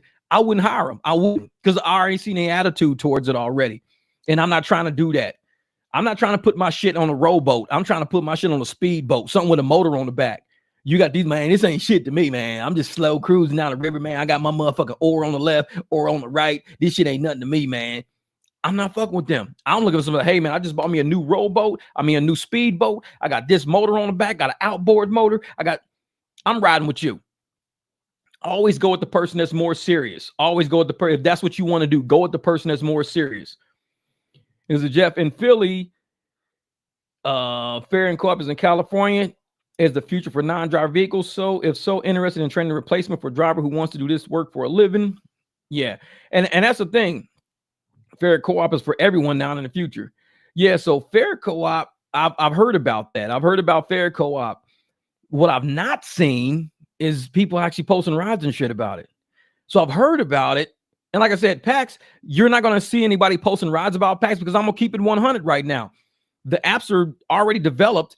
It has to go through the Apple store, which is hard. Anybody who knows, if you try to put someone on the Apple platform, any developer knows if you put someone on the Apple platform, it takes a long time for that shit to get approved for Apple. Android, easy. Everybody puts shit on Android because it's easier on Android. So they want to make sure it came out for both at the same time. Android has been done. The Android has been done. The Apple is what's the hang up right now. So now that Apple is being approved, or Apple is approved and Android, now we have a release date. But before the release date, you need the actual drivers now. So there's a plan in motion. It's a forecast, a budget. It's everything's already in motion. We're not just letting, like I said, a bunch of puppy mill ass drivers say, hey, if you want to drive for us, just sign up. We don't want to do that. We don't want to do that. So it's just Fair is legit in operation in California. Okay, and that's the thing, Jeff, man. And we hear that, but we need to see people who are actually using it to post how they using it and post some truth about it. Post some truth. Say, you know what? I get maybe 1 ride a day on it. Probably they didn't market it that heavily. I get 1 ride a day, or I get 3 rides a day. Oh, this is what the breakdown of the fare is. This is what this and that is. I mean, you just got to post something, because to say the statement fare co-op is legit and operational in California, that's a pretty cool sentence. But as drivers, we like to see shit. Show me. And so once we start seeing, fare co-op is the only company that's looking out for us with our future in mind. And I like that. And that's a lot of companies, especially Uber and Lyft, they're not looking out for drivers. They'll use you, spit you out, and it's a done deal. And so what we want to see is, like, even me, when I do my hum stuff out here, I put videos like if you look in my cash ride playlist, you see actually how I use the hum app. You see the rides I get on pings. You see the rides I do as my private rides. You see all of that. I show all of that. All right, Duato, see you, brother. I show all of that so people don't have to question it. People try to question me on it, and I just say, go look at the video. Because if a picture's worth 1,000 words, motherfucker, a video's a catalog. So go look at the video that's got hum on the picture or hum in the description, and you don't have to ask me shit. It's already logged for you. So people go there and they look at the hum videos and they ask questions on the hum videos, because sitting on a spark plug video trying to ask me about hum is stupid. This is a spark plug video. Yeah, man, I'm just wondering, man, about hum. Like, motherfucker, this is a spark plug video. Go to my Cash Rides playlist. There's hum videos. Look at the hum videos. And now you can see, ask questions on hum videos about hum. Ask questions about spark plugs on spark plug videos. That's it. I mean, it's not that hard to do. So when I want to hear about fare co-op, I want to find fare co-op videos. I don't want people just talking about it. I want to be able to go to a video to see with my own eyes, so I can say, okay, I see the logic. I see how they're doing it. Okay, I understand what they're doing. I see this and that. I want to see the video. I don't want to hear nobody talking about it. I was a corporate guy for a long time. So when I used to talk to my boss, Stephen Klubeck and all these guys, talk to my bosses, Richard Brown, what they would say is, I hear what you're saying, but show me. I'm like, okay, because I thought you wanted to have a meeting. Meetings are not always about listening. Meetings are about showing presentations. Present me something. Show me something. Because I can hear what you're saying, but show me. That's why on this channel, I do videos. Because I need to show you shit. I got cash ride playlists. I got ride strategy playlists. I got all these playlists on my channel, and people still sit here and try to have a conversation with me when I'm an executive level person and I'm showing you a presentation. The video is there. You can go on my homepage and in the search, type in hum. All these hum videos are going to pop up. Now you got all your answers right there, because I'm giving you a presentation. You don't have to ask me shit. It's right there. I can't even lie about it because it's all on screens. It's already logged. Me saying a sentence, I can lie to you right now. I can tell you, oh man, I did an Uber Black yesterday. I can tell you that right now. I did an Uber Black yesterday. But in none of my videos will you ever see Uber Black, because I don't drive Uber Black. I don't even have fucking Uber Black. So my voice can say something, but the videos are the truth. That's why I drop videos, because I'm telling you the truth. I can't lie about shit I'm putting on the screen. A lot of people try to lie about shit they put on the screen, and then you say, hey, but you said this in the other video. I did? Yeah, this is the minute marker. You said this in the minute mark. Oh. This is fare co-op failed in Toronto because they were treating us drivers poorly and we stopped using it. Their customer service number goes to a medical business. They're not professional at all. That's funny shit. And like I said, if that was true, Concrete Statues, if that was true, that's when you say, listen to my, because people know on my channel, I screenshot and I screen record all my customer service communication going back and forth. I do that so I ain't got to tell nobody. I hate to try to explain people what happened in customer service. So I screen record all my customer service interactions back and forth. So I got to tell you, that way, if you screenshot what you guys are going through in Toronto, screen record it, and you going through it and everything, nobody can question it because you screen record it. Like Jeff right now is questioning it. He's saying, hey, I've done it. So what are you talking about? He's questioning it.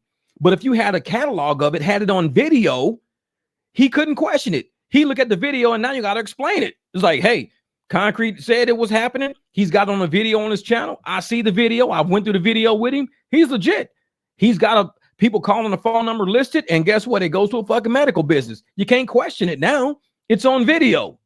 That's why I drop so many videos. People go, damn, man, you're trying to go over 1,000-something videos, man. Yeah, this ain't no 300, 400 video channel. I got my shit in playlists. I got so many videos. I got to organize them in playlists. Because if you want to know the truth, My channel's the truth. I can't take none of this shit back. I don't delete videos. This shit's historic. It's logged in history. That's where it is. See, I can send y'all legit rides that we've completed. Yeah, that's cool. And that's what it is, Jeff. I mean, you can send legit rides, and that's the thing. When I do videos, I like to start my videos, and you can see on my phone, like when I start my day, when I'm in the parking lot chilling, when I'm chilling with Jamil, like y'all see Jamil on the video, you might see Gib on a video. I mean, I'm all over the place and shit. Then you see my rides and everything. I try to tell the whole story of my day. And sometimes that's why people say, man, your videos be an hour, 20 minutes long. I'm like, just think I was really out for like 10 hours. From the time I woke up and went to AutoZone, 10 hours later, and I crunched them 10 hours all the way down into an hour and a half. So you complaining about an hour and a half, motherfucker, I had to live 10 hours. I lived it for 10 hours, and you only seen an hour and a half out of 10 hours. And I was like, shit. Motherfucker, this channel is not for the weak. It's not for the weak. Trust me. So when I log something, I document something, it's to take out the questions. A lot of YouTubers, people try to research me and try to invest and find out who I am. Motherfucker, I'm the truth. I ain't got no reason to lie to nobody. And people like, oh yeah, well, isn't it, motherfucker?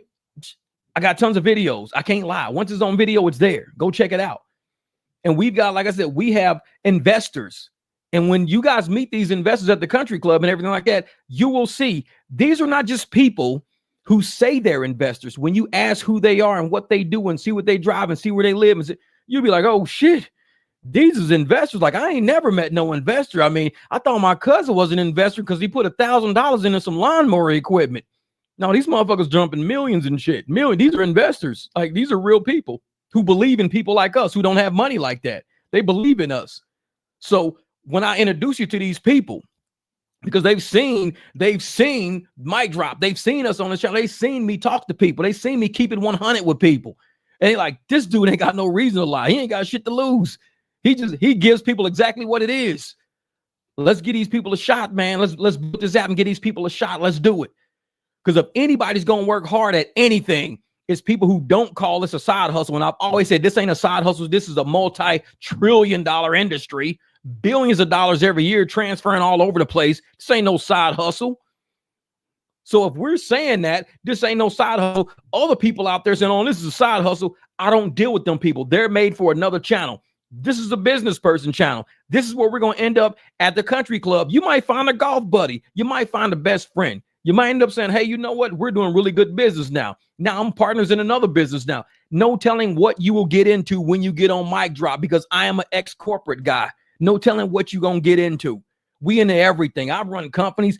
People who are on this channel run companies, have run companies, will run companies. This ain't some side hustle ass channel. No. When you come here, oh, trust me, you're going to leave with a little bit. You're going to leave with a little bit. And I'm like, I have no problem helping people eat. Other channels ain't going to help you eat. Other channels are going to tell you how good they're eating. Oh, look how good I'm eating.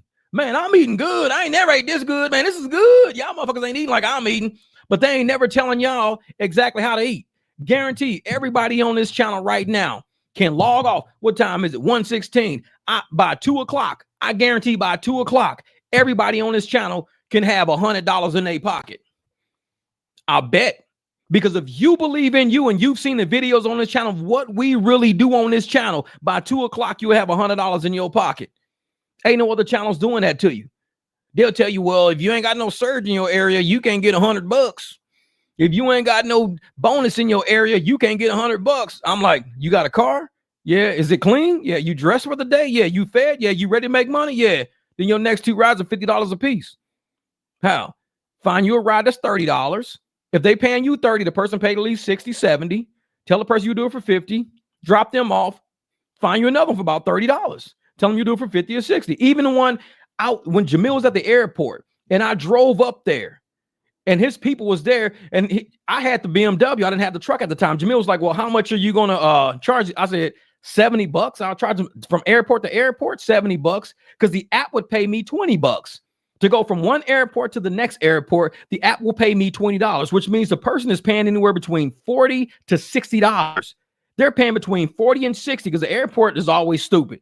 So airport to airport, I say 70. So the guy was like, okay, load our bags. And Jamil was like, hey, you're actually pretty cheap, because I was trying to go. He had a black truck though. you're pretty cheap, Jeff, because I was charging them more. I was like, hey, there you go then, man. This is, hey, Jeff, this is Ivan, the CEO of Fair Co-op. I would love to be on your show for you to do an interview and talk about drivers, about having us as another tool in their toolbox. If you have mentioned, oh, that's what's up, Ivan. That's what's up. Like I said, as long as, you know, we're one of those, because we're a channel, we're high utility, which means, you know, like even with the app that we're talking about today, PAX, the apps we're talking about today, it's been around. We haven't had anybody downloading. We hadn't had anybody going to the website because I don't want, you know, negative feedback, because we know there's haters out there, Ivan. We already know there's haters out there. Everybody's on this Uber and Lyft shit where the day they can get an app on their phone, they want to be making $200 a day because they hear everybody's making $200 a day. That's hater shit. Some apps are just now starting out. Some apps are, like I was talking about earlier, building the foundation before we built the house on it. So some apps are just ramping up with the riders, ramping up with the drivers. If you're in business, you know that. A lot of haters ain't in business. A lot of these people used to be employees at a company. They got a set of car keys. They downloaded Uber. Now they think they're business people. No, you're an employee with a set of car keys. So when you get people out there that don't realize, if you download an app today, a true working app, not a pigeon app, not a popcorn app, but a true app that's allowing you to build a client base. You're a great salesperson, great marketer. You're willing to go out and fight for your money. You should have most of that money. The people out here complaining about $3 rides on Uber need to take them $3 rides because they can't even sell themselves and get a $50 ride. I can go get a $50 ride right now. I guarantee I could turn my app on, accept anything over $20 and turn it to $50. I could do it. I do it all the time. That's how I have faith in myself. But yet you got some people out there that will complain and cry all day about, man, I take a $7 ride, I took an $8 ride, I took a $9 ride. I'm like, why aren't you turning them to $30 rides? You're not turning them into $30 rides? No, that's what they giving me. I laugh at $15 rides. I'm like, dude, I did that shit for $71 yesterday. I'm laughing.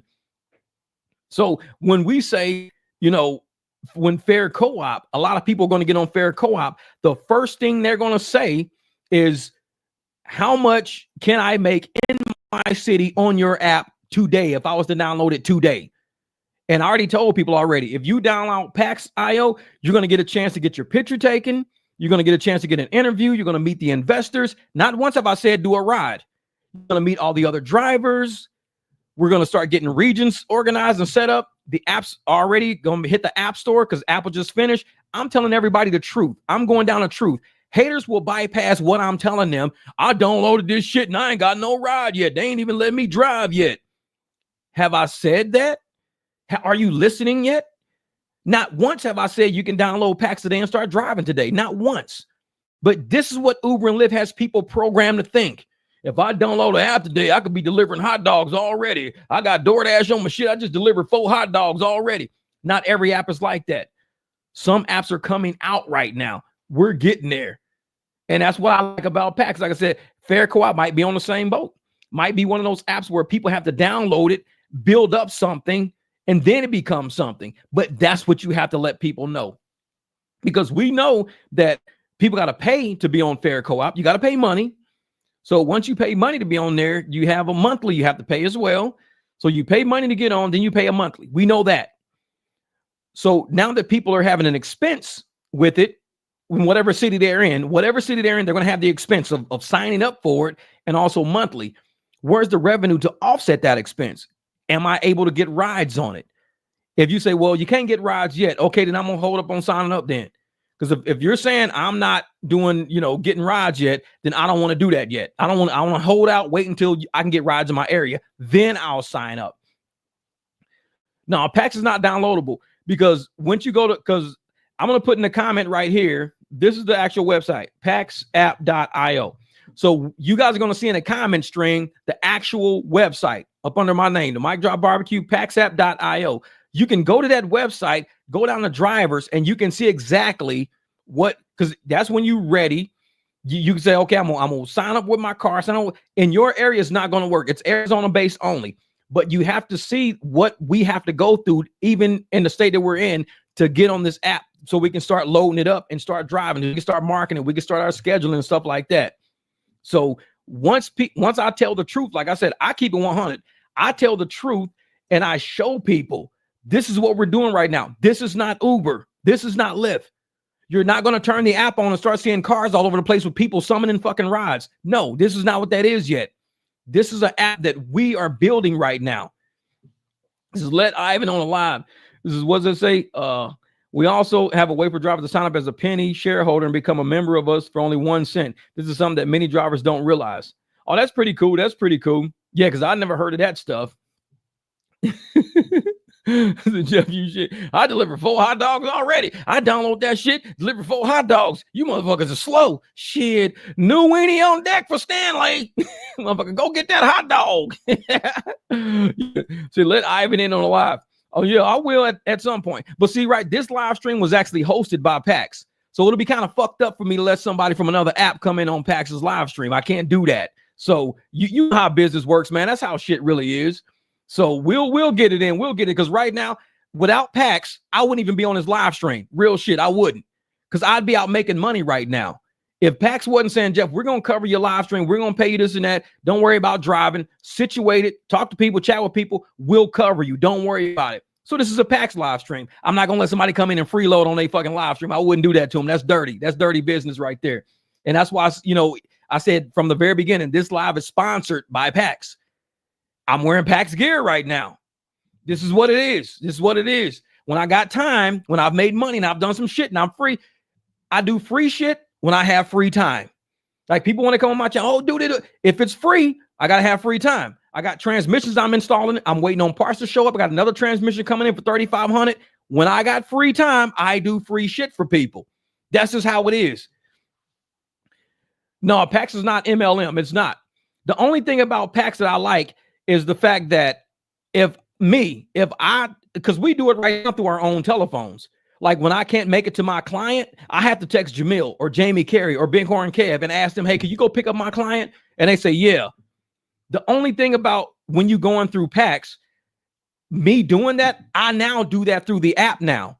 So now Bighorn Kev goes and picks up my client, but the fact that he picks him up, I get 5% of that still. See, normally when Kev go gets my client, because I'm just texting through my phone, I don't get 5% because it's him just doing me a favor and picking up my client. PAX actually covers you when you give your client to somebody else. So that's pretty cool. That's pretty cool. So I'm one of those people that say, hey, you know what? It's not multi-level, but there's levels to it. I wear a shirt sometimes that says there's levels to this. Because I think in life, everything has a level. Everything's multi-level. Parenting is multi-level. I'm like, everybody's not a baby forever. I mean, you turn into a toddler, you turn into a preschooler, you turn into a middle schooler. I mean, everything's got levels to it, but it's not MLM. It's not where you keep paying money to be in shit and then you get paid off the money other people are paying. No, you have to actually do work. You have to go out and drive. You do rides. Oh, thank you, young boy. I appreciate that, brother. Thank you for supporting us, man. Like I said, I appreciate the channel support because it's real, man. I'm like, y'all, we can be out in these streets making money out there, fighting the trenches. When I'm not driving, when I'm sitting here chilling with y'all, doing shit with y'all, I'm allowing other drivers to eat. It's cool with that because you guys are allowing me to eat here while I'm feeding you guys information and feeding you guys knowledge and inspiration and motivation. Other drivers out there converting that ride for 50. So that's 50 I'm not going to make. The dude just got a client for 120. That's 120 I'm not going to make. Somebody just picked up a concert, ride for 170. That's 170 I'm not going to make. But in the meantime, you slid me $10. Appreciate that, brother. Because time is money. And I'm willing to spend my time with people, helping people out. But somebody's got to cover that. Because if nobody's covering that, y'all know what I do. Y'all saw past couple of months, I don't even do live streams like that no more. 4, 5, 6 hour live streams. Because I'm giving up too much money by doing all these live streams. And if YouTube's not compensating us well for all these live streams, I'm not an idiot. I'm going to get out on the street and get that $170 client, $175 round trip, $75 here, $80, $40 here. Because now I've made all the money I can make and everybody's happy with it, man.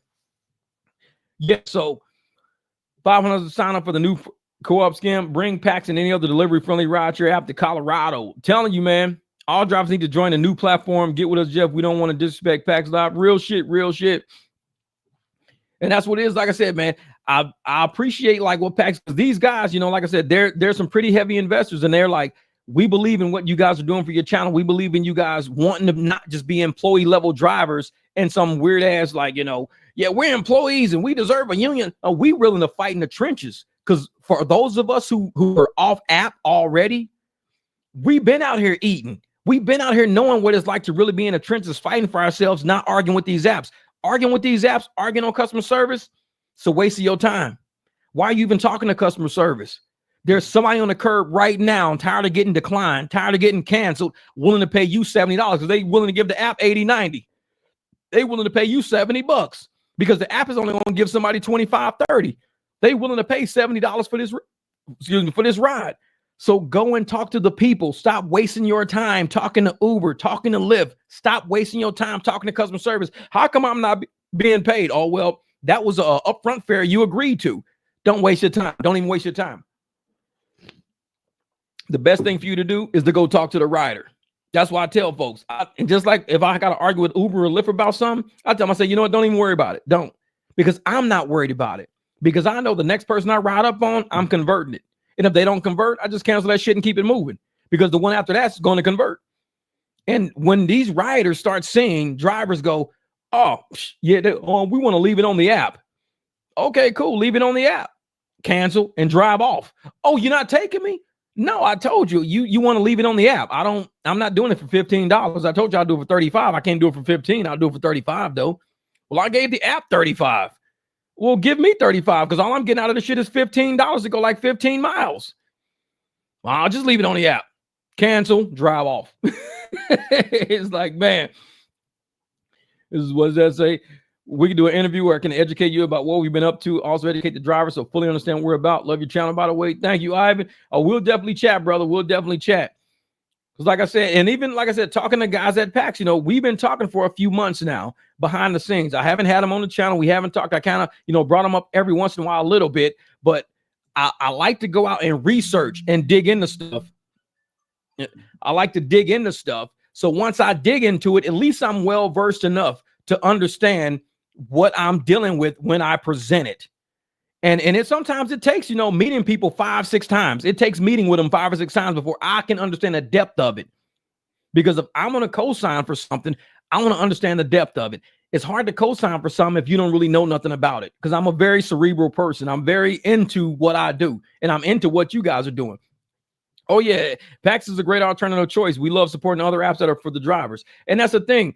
I tell people that, all these small apps, the more we got, because one small app can't take the market on like Uber and Lyft. One small app can't. But if you got 4 apps on your phone, let's say you got PAX, you got Fare Co-op, you got Rides, and you got Empower. You got 4 small apps. One of those apps right now has a rider somewhere that wants a ride. All of them may not be on PAX. All of them may not be on Fare Co-op. But each app markets differently. So each app has somebody who's needing a ride right now. So run all 4 of them. Guaranteed, you're going to make more money using small apps than using Uber and Lyft. I guarantee it because I've done it. And people like I can pull up on my phone and show you guys what I make on Uber and Lyft. Like I'm not lying. Like when I tell you guys what I make, this is what I made so far on Lyft. That's what I made so far on Lyft this week, $109. And let me see, where's my Uber at? So I made $109 on Lyft. This is what I made on Uber. Weekly summary, $20. Made $20. But I've deposited about probably $2,000 into my bank account this week. Yeah, I've deposited about $2,000 in my bank account this week. And y'all saw how much I used on Uber and Lyft.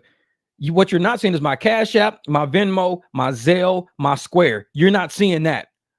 These are just platforms. The money is not on the platform. The platform is what it is. The money is from what you sell yourself as out there. Thank you, Steve. I appreciate that, brother. So Uber gave me $20. I made $20 on an Uber platform, but I've deposited over almost $3,000 this week. So a little over $2,000, but $20 of that was Uber. 109 of that was Lyft. So you might ask, how do you deposit so much money into your account, but it's not shown on your phone? Because I'm not an Uber or a Lyft driver. I'm an independent contractor. When you realize you're an independent contractor and you realize there are platforms out there that will pay you in ways that Uber and Lyft won't pay you, you won't waste your time with these people no fucking more. Uber and Lyft is making money fist over hand on people's backs. I mean, I just showed y'all a ride all the way from the airport or downtown Phoenix all the way to Goodyear for $15.96.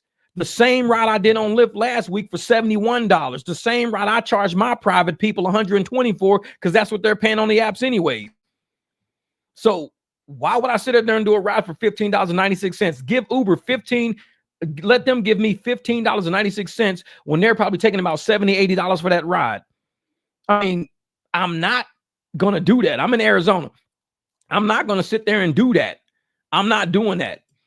So it's like, once you realize these apps are wasting your time, you'll stop allowing them to. And you'll realize you're a true independent contractor. You're in an economy, local people, community, everything around you. People want to pay you. Dom already today, Dom made over $400 a day.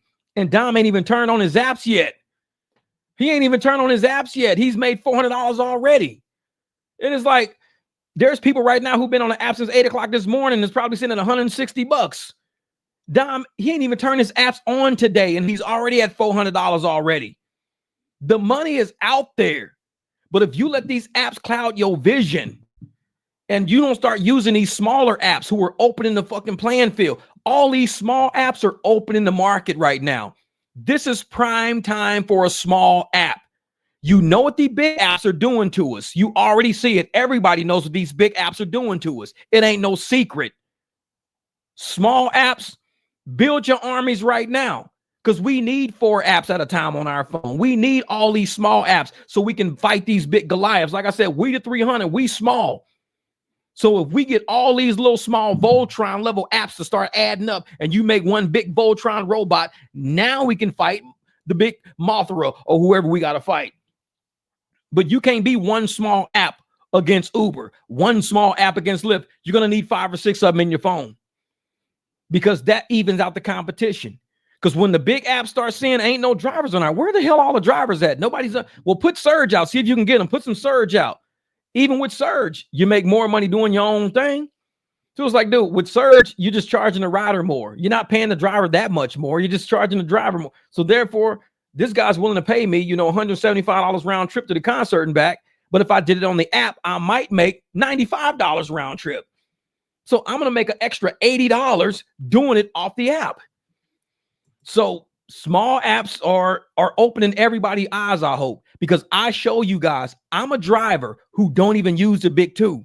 I just showed you I make $20 and $109, and I still deposit almost 2 G's. All my shit's on like Square, Cash App, Venmo, Zelle. Everything I do outside of the apps, everything I do outside, there's ways to do it. I got videos talking about multiple streams of income.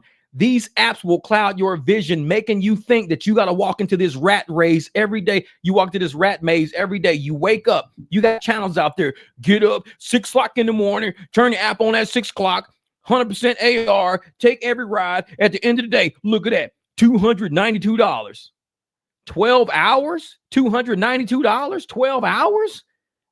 I can make $400 in about 2 hours.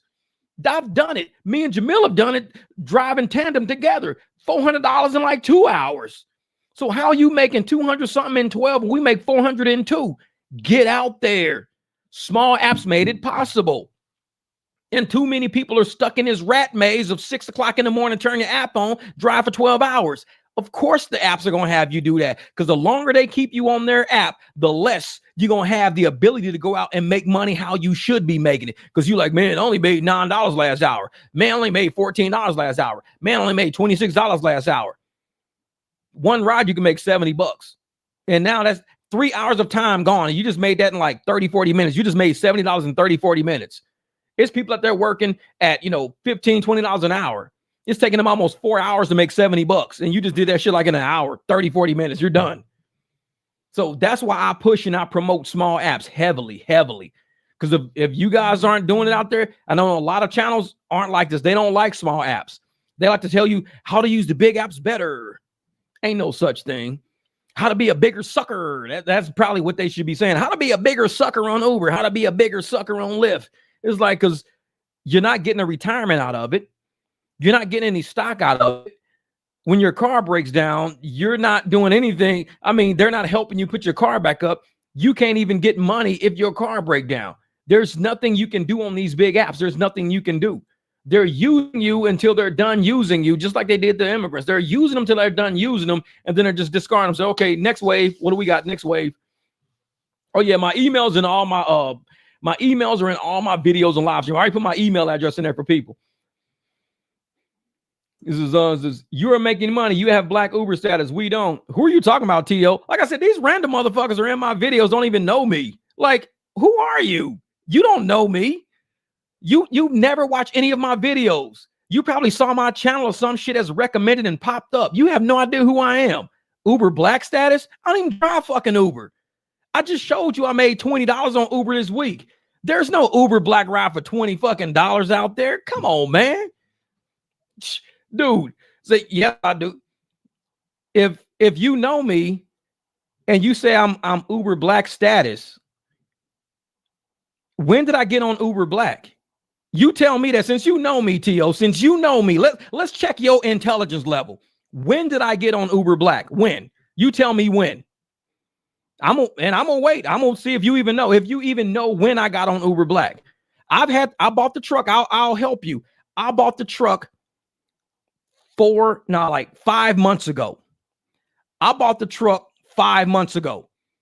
I'll tell you, I bought the truck about 5 months ago. How long have I been on Uber black? You tell me. How long have I been on Uber black? I only had the truck for 5 months. How long have I been on Uber black? You tell me. I'm going to speed it up for you because you're kind of slow. I've never been on Uber black, ever. For people like you who don't realize it, to be on Uber black, and this is a comment for everybody, to people to be on Uber black. I mean, you just said I have Uber black status. I've never been on Uber black. For people who have to drive Uber black, for anybody out there who don't know, because people like T.O., he's never driven Uber black. You need commercial insurance. You need a livery permit or some kind of license or crazy shit, TNC or whatever. I don't know what, because I don't drive Uber black. I never have in my fucking life. But you just came and said, oh yeah, you're Uber black. You got Uber black status. We don't. Since when the fuck did I get Uber black status? Did you give it to me? Because I ain't get it from Uber. So when did I get it? I've had my truck for 5 months. Uber ain't never put me on black because I don't have that commercial insurance and all the other criteria they have. So like I said, you come on my channel, you don't know who I am and you don't watch my shit. Because if you ever watch my videos, I talk about it all the time about why I don't have Uber black. So no, you don't watch my shit. So don't give me that, yes, I do. Doubt it. I've been talking about this shit for 5 months.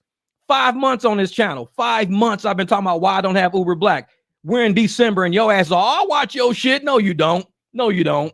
Please. Why the hell do I want to be on Uber black when I'm making $175 an hour myself? What the fuck I need Uber black for? Are you making $175 on Uber black? I just told you I made $400 in 2 hours. That wasn't on Uber black. I don't have Uber black. I ain't never had Uber black. That's me using my marketing, using my sales to make that money. There was no app involved with that shit. So when you're on my channel, T.O., like I said, don't say, yes, I do. Watch your content. No, you don't. You probably see the shit in your recommended feed, but you don't watch it. If you watched it, you would have heard me talk about this before. I have never, ever, and will never drive Uber black because I'm not paying for commercial insurance to sit around and let these motherfuckers run me ragged while they get all the money and I get played. Because if they playing us hard, I've shown what I get on Lyft Black and Lyft Black SUV. They're taking more than 50% of the money. My clients don't pay that shit. They go, Jeff, give me a better deal than that. Oh, I got you. You ain't got to pay $125 for the ride. Tell you what, just pay me $90. Bet. $90 both ways, $90 both ways. Cool, because they trying to charge $125, and that's not even the way home. That's $250 already. You telling me I'll give you $170, $175. Cool, here you go. They just saved $75 fucking with me. I don't got to drive Uber Black and all that. So it was like, man, I'm telling you, man, these motherfuckers right. And then he lied.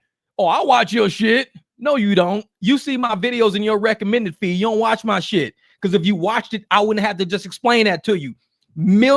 Anybody who watches my channel knows I do not drive Uber Black, never have and never will. Motherfuckers will argue me up and down in the comments about, man, you drive Uber. Since when did I have Uber Black on my phone? When? Motherfucker, I'll show you everything I got on my phone. And I'm going to do that right now. I'm going to show you every option I have on my phone for Uber, because we got some slow motherfuckers that be coming on my phone sometimes. And they like to pretend that they know what I drive. Let's see. Here we go. These are all my options.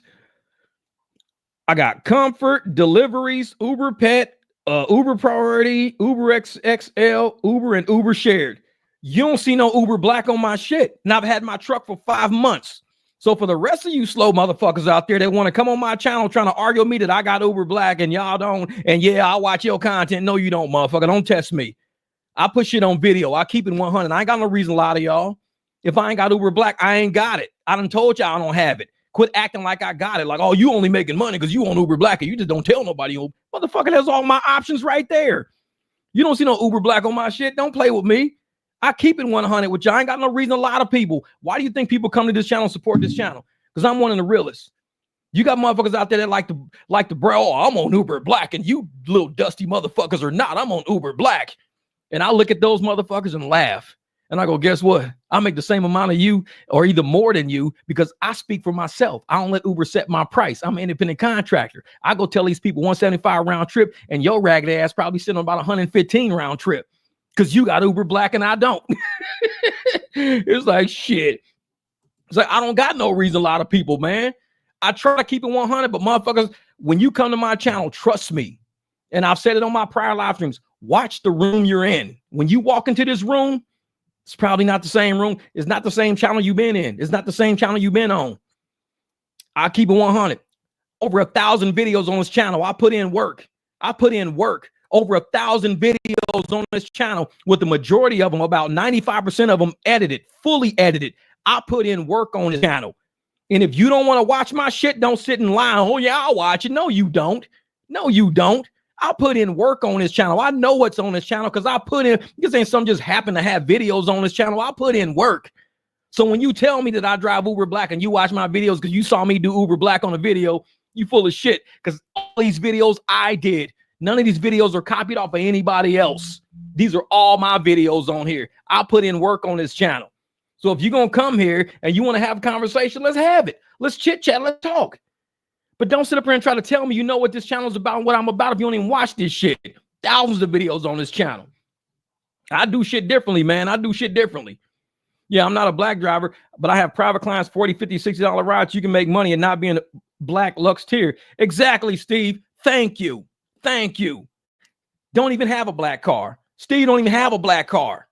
His name's Black Wolf and he'll have a black car. And I guarantee he makes more sometimes than black car drivers makes. Because I know Steve, he speaks for himself. He's out there in these streets every day. He's also a Phoenix driver. He's out in the streets every day. He is not controlled by Uber and Lyft. He does not, nah. When he wake up in the morning, he's looking at his phone, schedules, appointments, anything coming down the pipe. How can I go out there and get this done? How can I do this and that? This is what he does. I know him. There's so many channels out there that don't tell you people like Steve even exist. They don't tell you people like me exist. People like Roxy exist. People like Jamil exist. People like Eric exist. These channels out there don't talk about drivers. These channels out there talk about they fucking self all the time. I talk about drivers. We got drivers out here making bank. And I talk about them on this channel. Yeah, if you get an Uber Black tier, you're going to make money. No, if your name is Steve and you about your business, you're going to make money. Your name is Eric, you about your business, you're going to make money. Your name Mel, your name Dom. Hey, listen. It don't make a difference what tier you on. You know how to work? You know how to do sales and marketing? Then you're going to make some money. But if you a pigeon and you're going to sit around waiting on $3, $4 rides, working 12 hours a day, you're going to make about $70, $80 in about 10 hours and be like, man, I ain't make shit all day, $70. Nah, you can make money out there. Ain't no channel out there talking about other drivers. I talk about other drivers where other channels talk about they self. I don't give a fuck about me. I tell you, I made $20 all week. I made $20. What do these channels do? Look at me, I'm balling, motherfucker. Look at me. No, see, they don't see my bank account though. That's what it is. Because I put money in that shit because I do a lot. I talk about streams of revenue. I talk about my drivers that I know personally, that I shake hands with, that I see at gas stations out in public. I talk about the industry. A lot of channels ain't ready for that conversation though, because they want to seem like they so important. A lot of channels are highfalutin. They want to seem to be, I told you, I ain't no fucking body. I got a camera and a microphone. That's it. I'm out in these streets like everybody else. If I'm not out there working, I don't eat. I am not that important to where I don't have to pay my mortgage because I'm a dude on YouTube. I don't got to pay shit. Man, my bank don't give a fuck about that. Better go out there and get that money. So I'm in these streets all the time. YouTube ain't paying. Guess what? I'm in these streets with everybody else because I'm a driver. Other channels, they don't want to be known as being a driver because they're better than drivers. I tell motherfuckers, no, drivers are better than you because drivers is out there taking care of their community. They ain't really doing shit. When you a driver, when you out there taking care of your community, when you out there really transporting people, you're doing the services. When you're delivering food, you're doing the service. You're taking care of your community out there. You're doing good. But yet you got a lot of people out here that don't think drivers even worth it. They don't think drivers worth it. Then when they start seeing what we make per hour off app, how you do that? You ain't supposed to do that. That's against the terms of service. You ain't, man, shut the fuck up talking to us. No, don't talk to us like that. Because you just told us we ain't worth number $30 an hour. You complaining about $15 an hour. You complaining about $25 an hour. You find out we making $100, $175 an hour, and now you mad. You mad. Yo, you going against the terms of service. You can't just take people off the app. That's against Uber. You can't just take Uber's client. You can't take Lyft client. Where do you think Uber and Lyft got these clients from? Taxi, the bus system, public transportation. Where do you think the Uber got these people from? You think they was born as a fucking Uber client? Like they birth certificate says, hey, here's Donovan Johnson, Uber client. No, these ain't Uber clients. These are humans. Go out there, sell yourself, get that money. This is your community. And if you don't want that money, trust me, somebody else is going to get it. And you're going to sit around, well, Uber ain't sending me no rides. Uber, because most of these riders are going to start getting private clients. And that's just what it is. That's what it is. People going to start having private clients. And I'm one of those people, man, I don't mess around. Say, listen to what he's saying. Oh, appreciate it, Mike, man. Hey, I try to tell folks, man, this is one channel. We know what's in these streets for real. I put videos about reality on this channel, videos about what's really out there, what's really out there. And a lot of people, they're not ready yet, man. They're not ready yet. This is no problem, Abby, understood. Say, PAX sponsorship. Oh, yeah. Angel, you probably late to the party, but yep. Like I told people, but see, I told people on prior live streams already that the channel was going to be sponsored because I wanted to prepare people for that conversation because I knew the day would come when I would have to have the CEO on the channel. I would have to have the president. We're going to have events dealing with PAX on the channel. So I already told people in previous live streams, this channel is about to have a sponsor. I prep people for that. I didn't just show up and tell people that shit. No, I've been prepping people for that to let them know this space is going to be occupied by somebody who believes in this space enough to say, we want to keep you off the street and keep you doing what you do best. If that's getting drivers out here to really see their true worth and their true value, make this money and stop begging from Uber and Lyft. We're going to pay you so you put your true worth to get these small apps to rise up, to get apps like PAX to come out here and get this money. We're going to pay you to do that. I already prep people on this already. So when people show up and they say, dude, who's PAX? What's the PAX rideshare? I told you motherfuckers. I wasn't lying. I was telling y'all the truth. People probably thought I was talking shit. Like, he said he gonna get a sponsor. Yeah, everybody say that shit. I told y'all, I ain't got no reason to lie. So when I put something on this channel, believe me, I can back it up. If I can't back it up, it's probably some shit that don't even exist. So I would even put a video of it. I only put videos of stuff I can back up and support, which is why I screen record everything. Because when the screen recorded, I can't lie about it. I could tell you anything. But when it's screen recorded, I can't lie. I mean, it's right there in writing. It's right there across my screen. I can't lie. So I've been notorious for being a driver that actually screens record a lot of stuff that I do. So people don't be like, oh, man, you said you use Square. We ain't never seen you use Square. You be lying all the time. Screen recorded it for you just so you ain't got to say I lie about it. Oh, yeah, we put our money together to fight the big money. And that's it.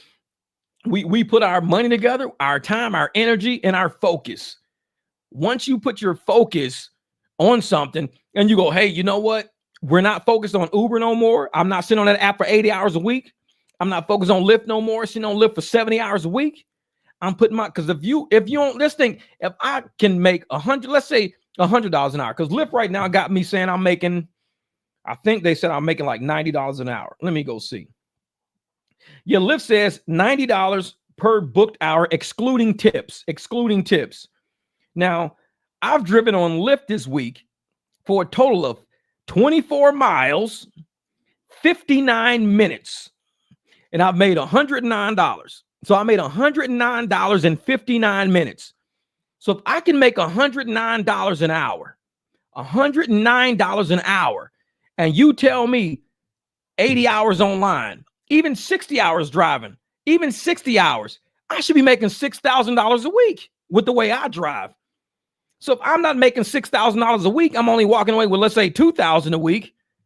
and I'm driving, 60 hours with $2,000 a week, I'm selling myself short now. That's $30 an hour. Like, wait a minute. I just drove 60 hours and I made $2,000. That's about $30 something an hour. That's not even 40 an hour. That's like $30 something an hour when I know I can make 100 an hour. So for every hour I drive like me, that's 2 hours free of how somebody else is driving.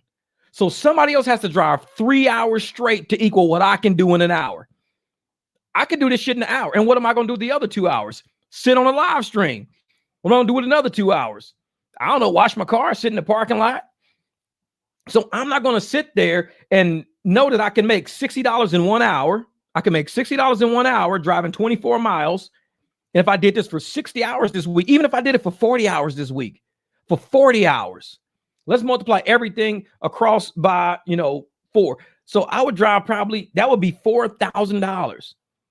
That would be $4,000 I would make in a week just driving 40 hours the way that I drive. Pigeons, if they drove for 40 hours making $30 an hour, I mean, you're only at $1,200. You're at $1,200 and I'm at $4,000. That's a $2,800 variance every single week, a $2,800 variance. 2 weeks is $5,600. That's over $10,000 a month variance. That's over $120,000 a year difference. And you're driving the same amount of hours I'm driving. Same amount of hours I'm driving, but I'm making $120,000 a year more than you by just knowing how much I'm worth. That's it. We driving the same streets, picking up the same people. I just know how much I'm worth, though. So you got to start knowing how much you worth and how much you're not willing to sell yourself for. Because there's no way in hell I'm driving an extra 3. I'm only making $100 of every 3 hours of driving. I'm not doing that when I can just make 100 in 1 hour. So I'm sticking with the $100 an hour profile. That's what I do. A lot of people don't like it. Well, I'm cool with 25 an hour. I'm cool with 30 an hour. If you were doing private rides, 3 private rides an hour, 3, that's it, just 3. And you charge each of those people $35 no matter what, you're over $100 an hour. And you took a ride for 17, you charge them $35 instead cash. You took a ride for 18, you charge them $35 cash instead. You took a ride for $20, you charge them $35 instead. You converted 3 rides for $35 each in an hour. You've made $105. $105 in an hour instead of 17 makes 34 plus 18 makes what? 45, something like that. So instead of $45 that hour or $35, $45 that hour, you made $115 that hour. And all you did was convert your 3 rides, 35, 35, 35.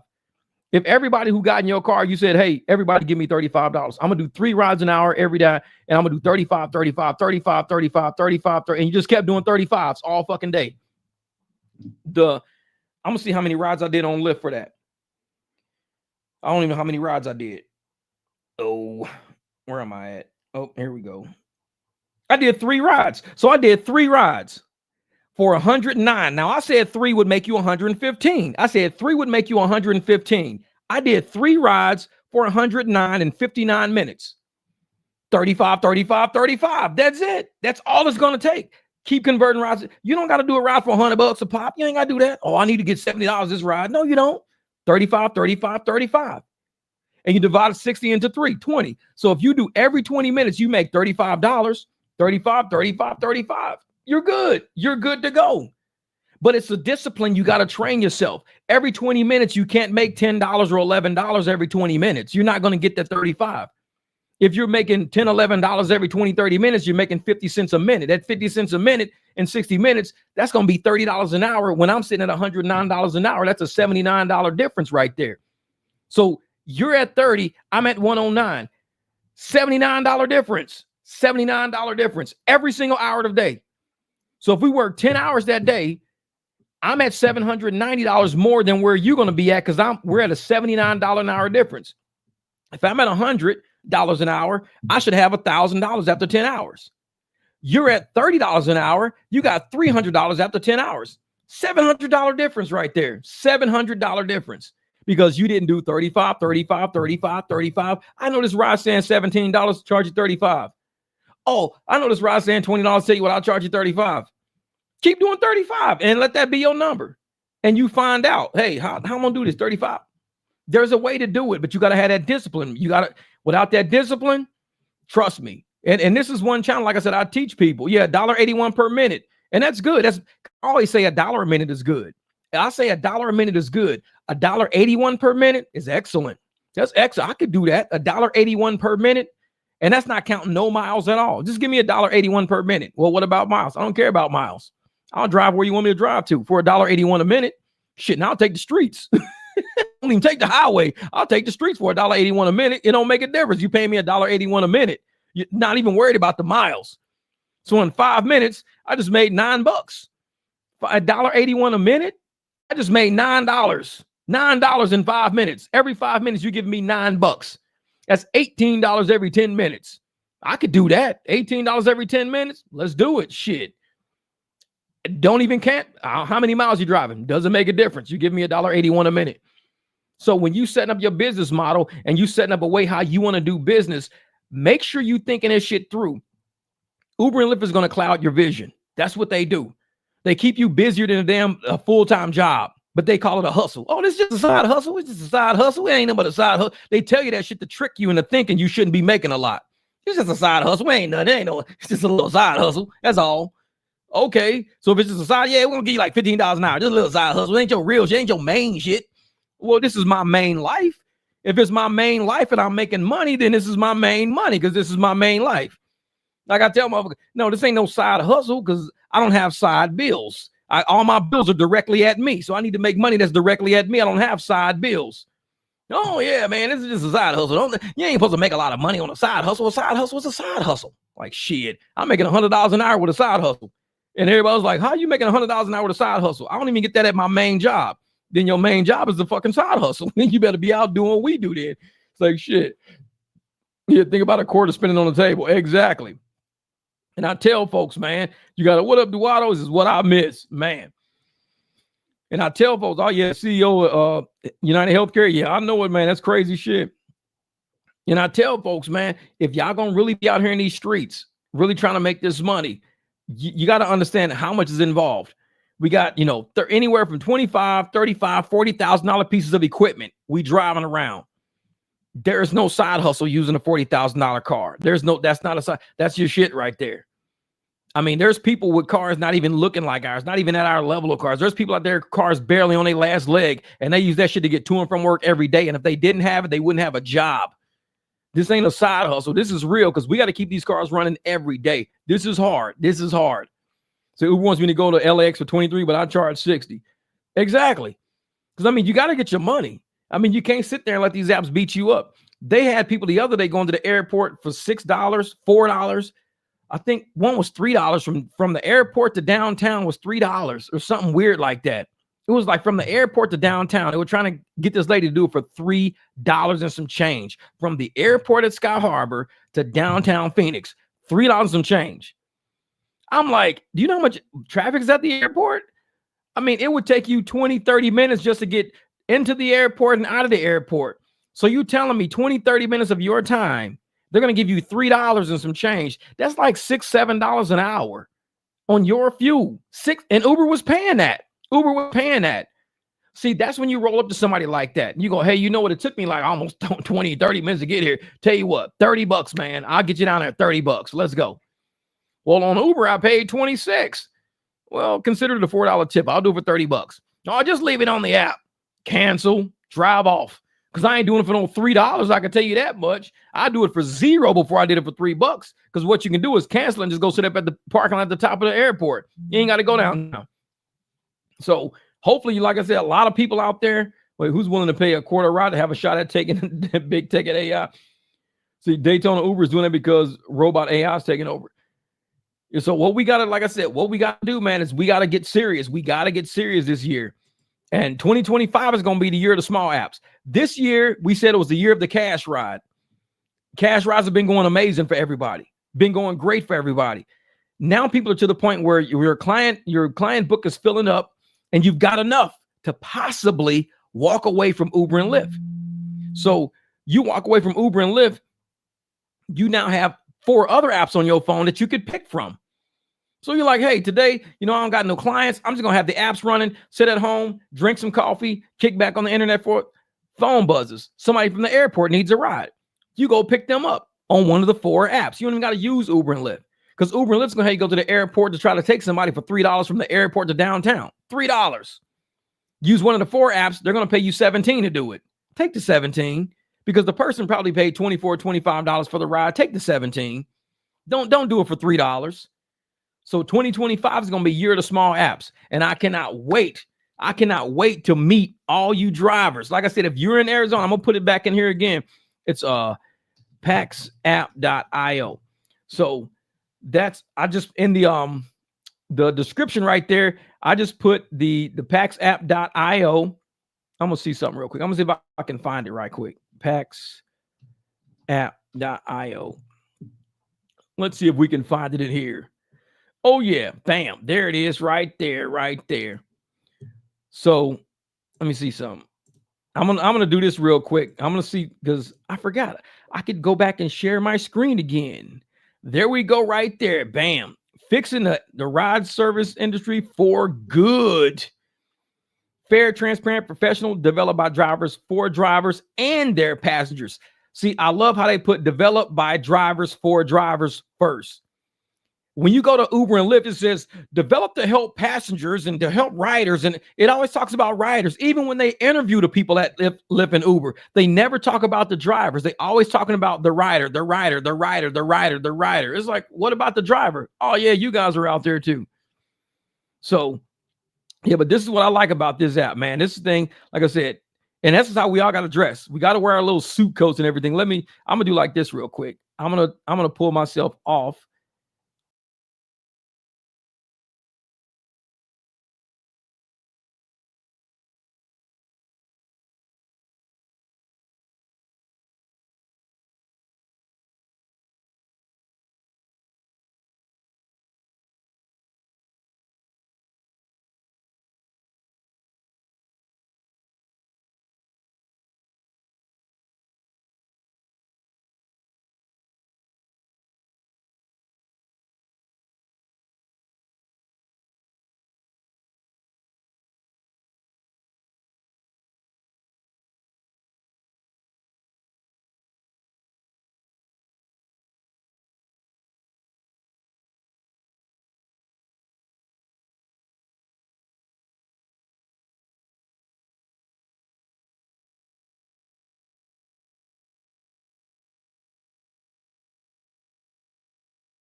Can you hear it? Can you hear it?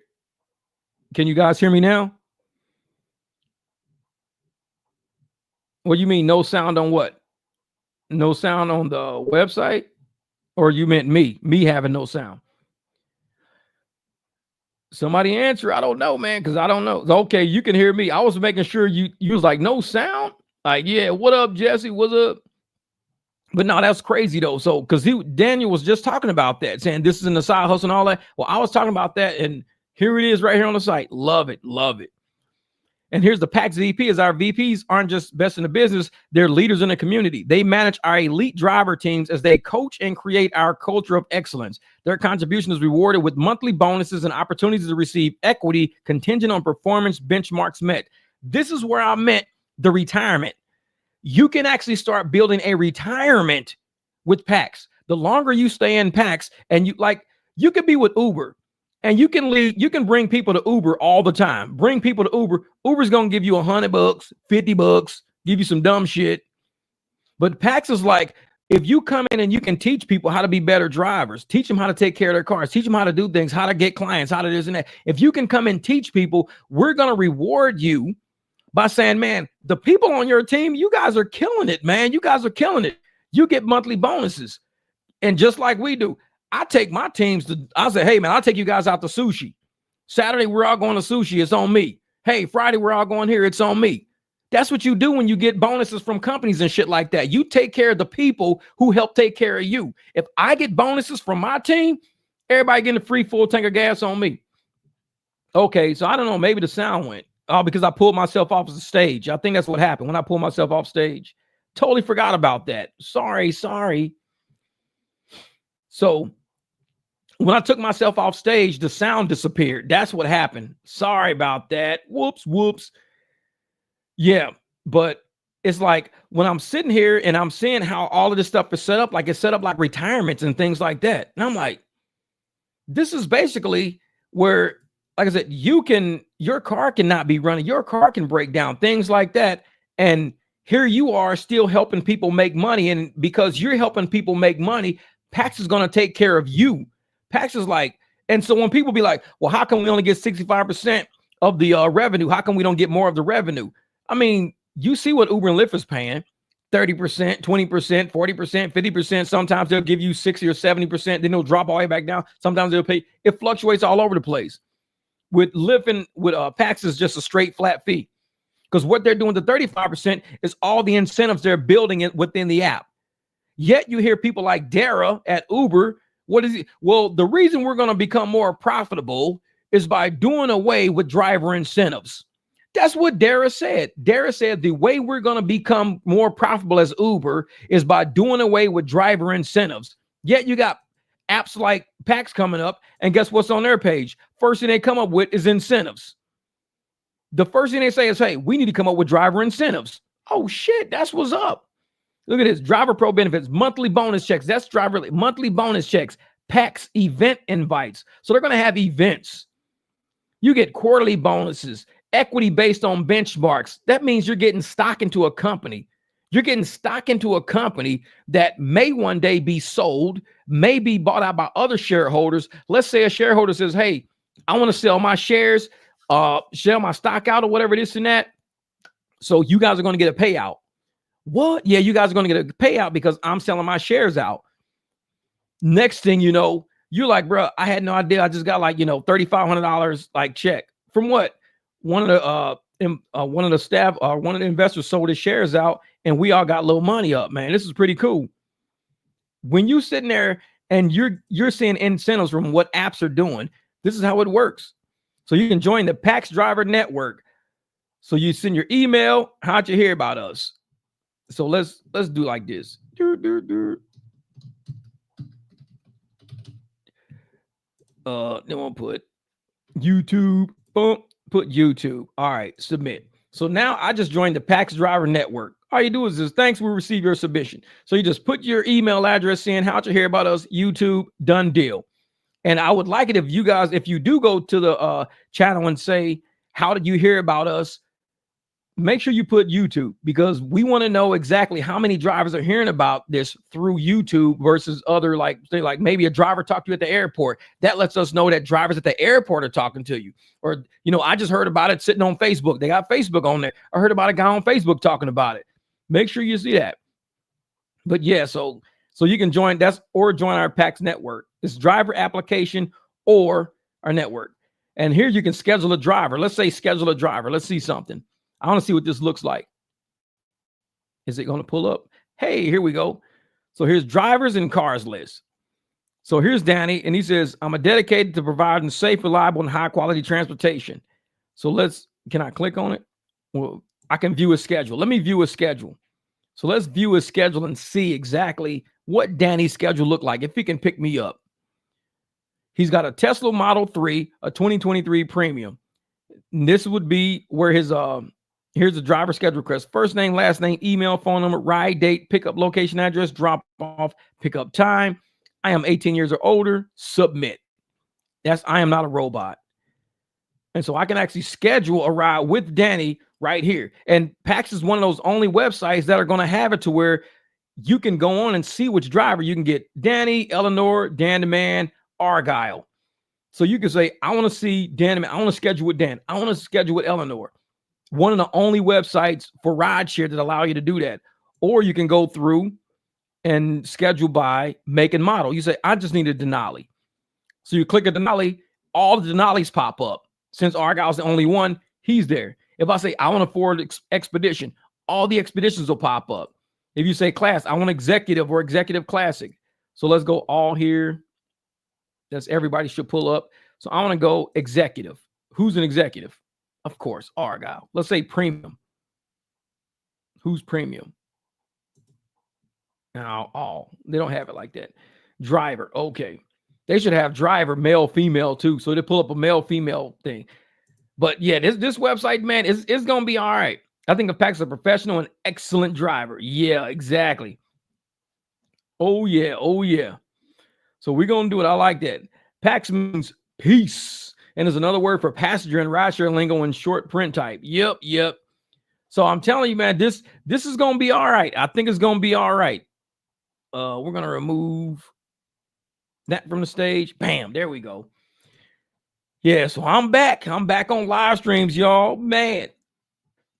Oh, yeah, I appreciate that. You see the shirt? Yeah, thank you, Ms. Abby. And that's what it is. When I make gear, I got to do something. Spencer Fred, what time is available in 2000 Gray Prius with musty smell? Maybe PAX, now be snacks for Uber. Exactly. So, oh yeah. So, like I said, we're gonna actually have a live stream from the event, from the actual PAX event, when they host a dinner at the fucking country club. This is gonna be good because I think other drivers need to see it in other regions, because if we become more unified in the cities we're in and we start unifying cities to cities, that's how people from Phoenix, if they say, hey man, we're going to Denver, I can say, let me patch you in with some Denver drivers. Here's a Denver driver network. Here's a card right here. Or, hey, let me text you this number real quick. And when you land in Denver, or while you're in the airport here in Phoenix, text this guy. He's in Denver.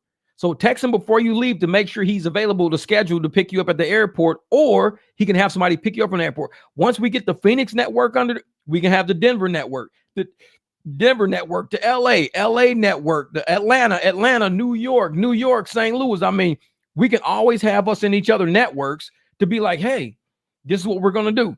When you land in Phoenix, you've got a network of drivers you can choose from if you don't want to use Uber and Lyft. Say, Paula Dean on stream, I'll see you, Jeff. I know for real. And if you go to, St. Louis, there's a network of drivers. I'll give you the numbers. Call this lady. Call this guy. When you get there, they already got you covered, got you to the airport. They got a nice car. She's got, a Tesla Model 3. She'll be at the airport already. When you get there, like, oh, cool, thanks. And we become like concierge. So we already got their drivers picked out. They got phone numbers. They can reach people. They don't have to worry about situations, where they get into an Uber or Lyft with somebody they don't even know. I mean, there's no telling where this can go. If we can get this right in each individual city, if we can get this stuff right, we can do something, man. We can do something. Is it possible to hum with PAX? Exactly. So, man, appreciate you guys for rocking with me on the live stream. 3.5 hours, 3.5 hour live stream day. And we was only supposed to go like an hour to an hour and a half, but we can't do that. Mic drop we got to cook for a while.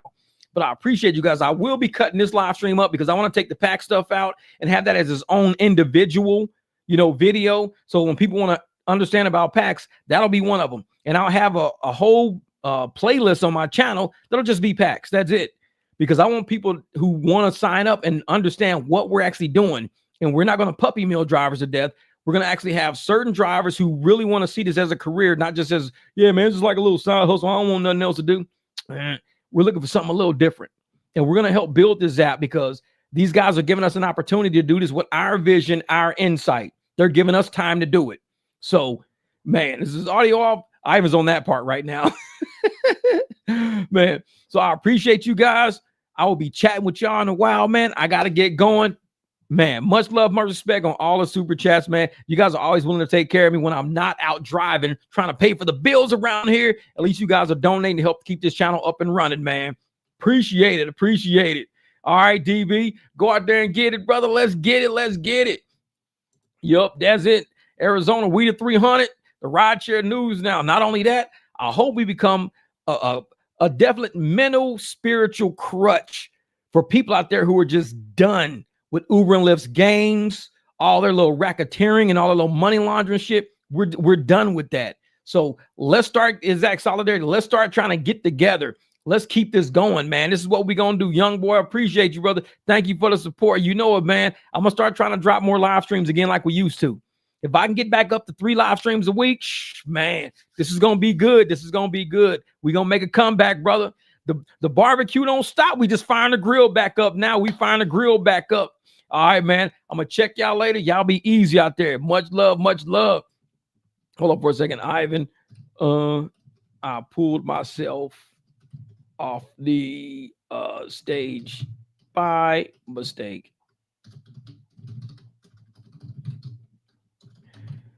There you go. There you go. Here you go. Now he can see it. Now he can see it. So hit that ignition switch. Click, click, poof. All right, man. Much love, much respect. I'll chat with y'all later on, man. Like I said, I might be back on this weekend. Hopefully, I can do a live stream by Sunday. If I could do a live stream by Sunday, this is going to be good. This is going to be good. That's right. Be safe, everybody. Hey, like I said, know your worth. Drive. Do not drive in the curb lane all the way to the left. I mean, all the way to the right, because that's how people can't see you and they pull out and you smash your car. Don't do it. Don't do it. All right, y'all. Much love, much respect. I'm out of here.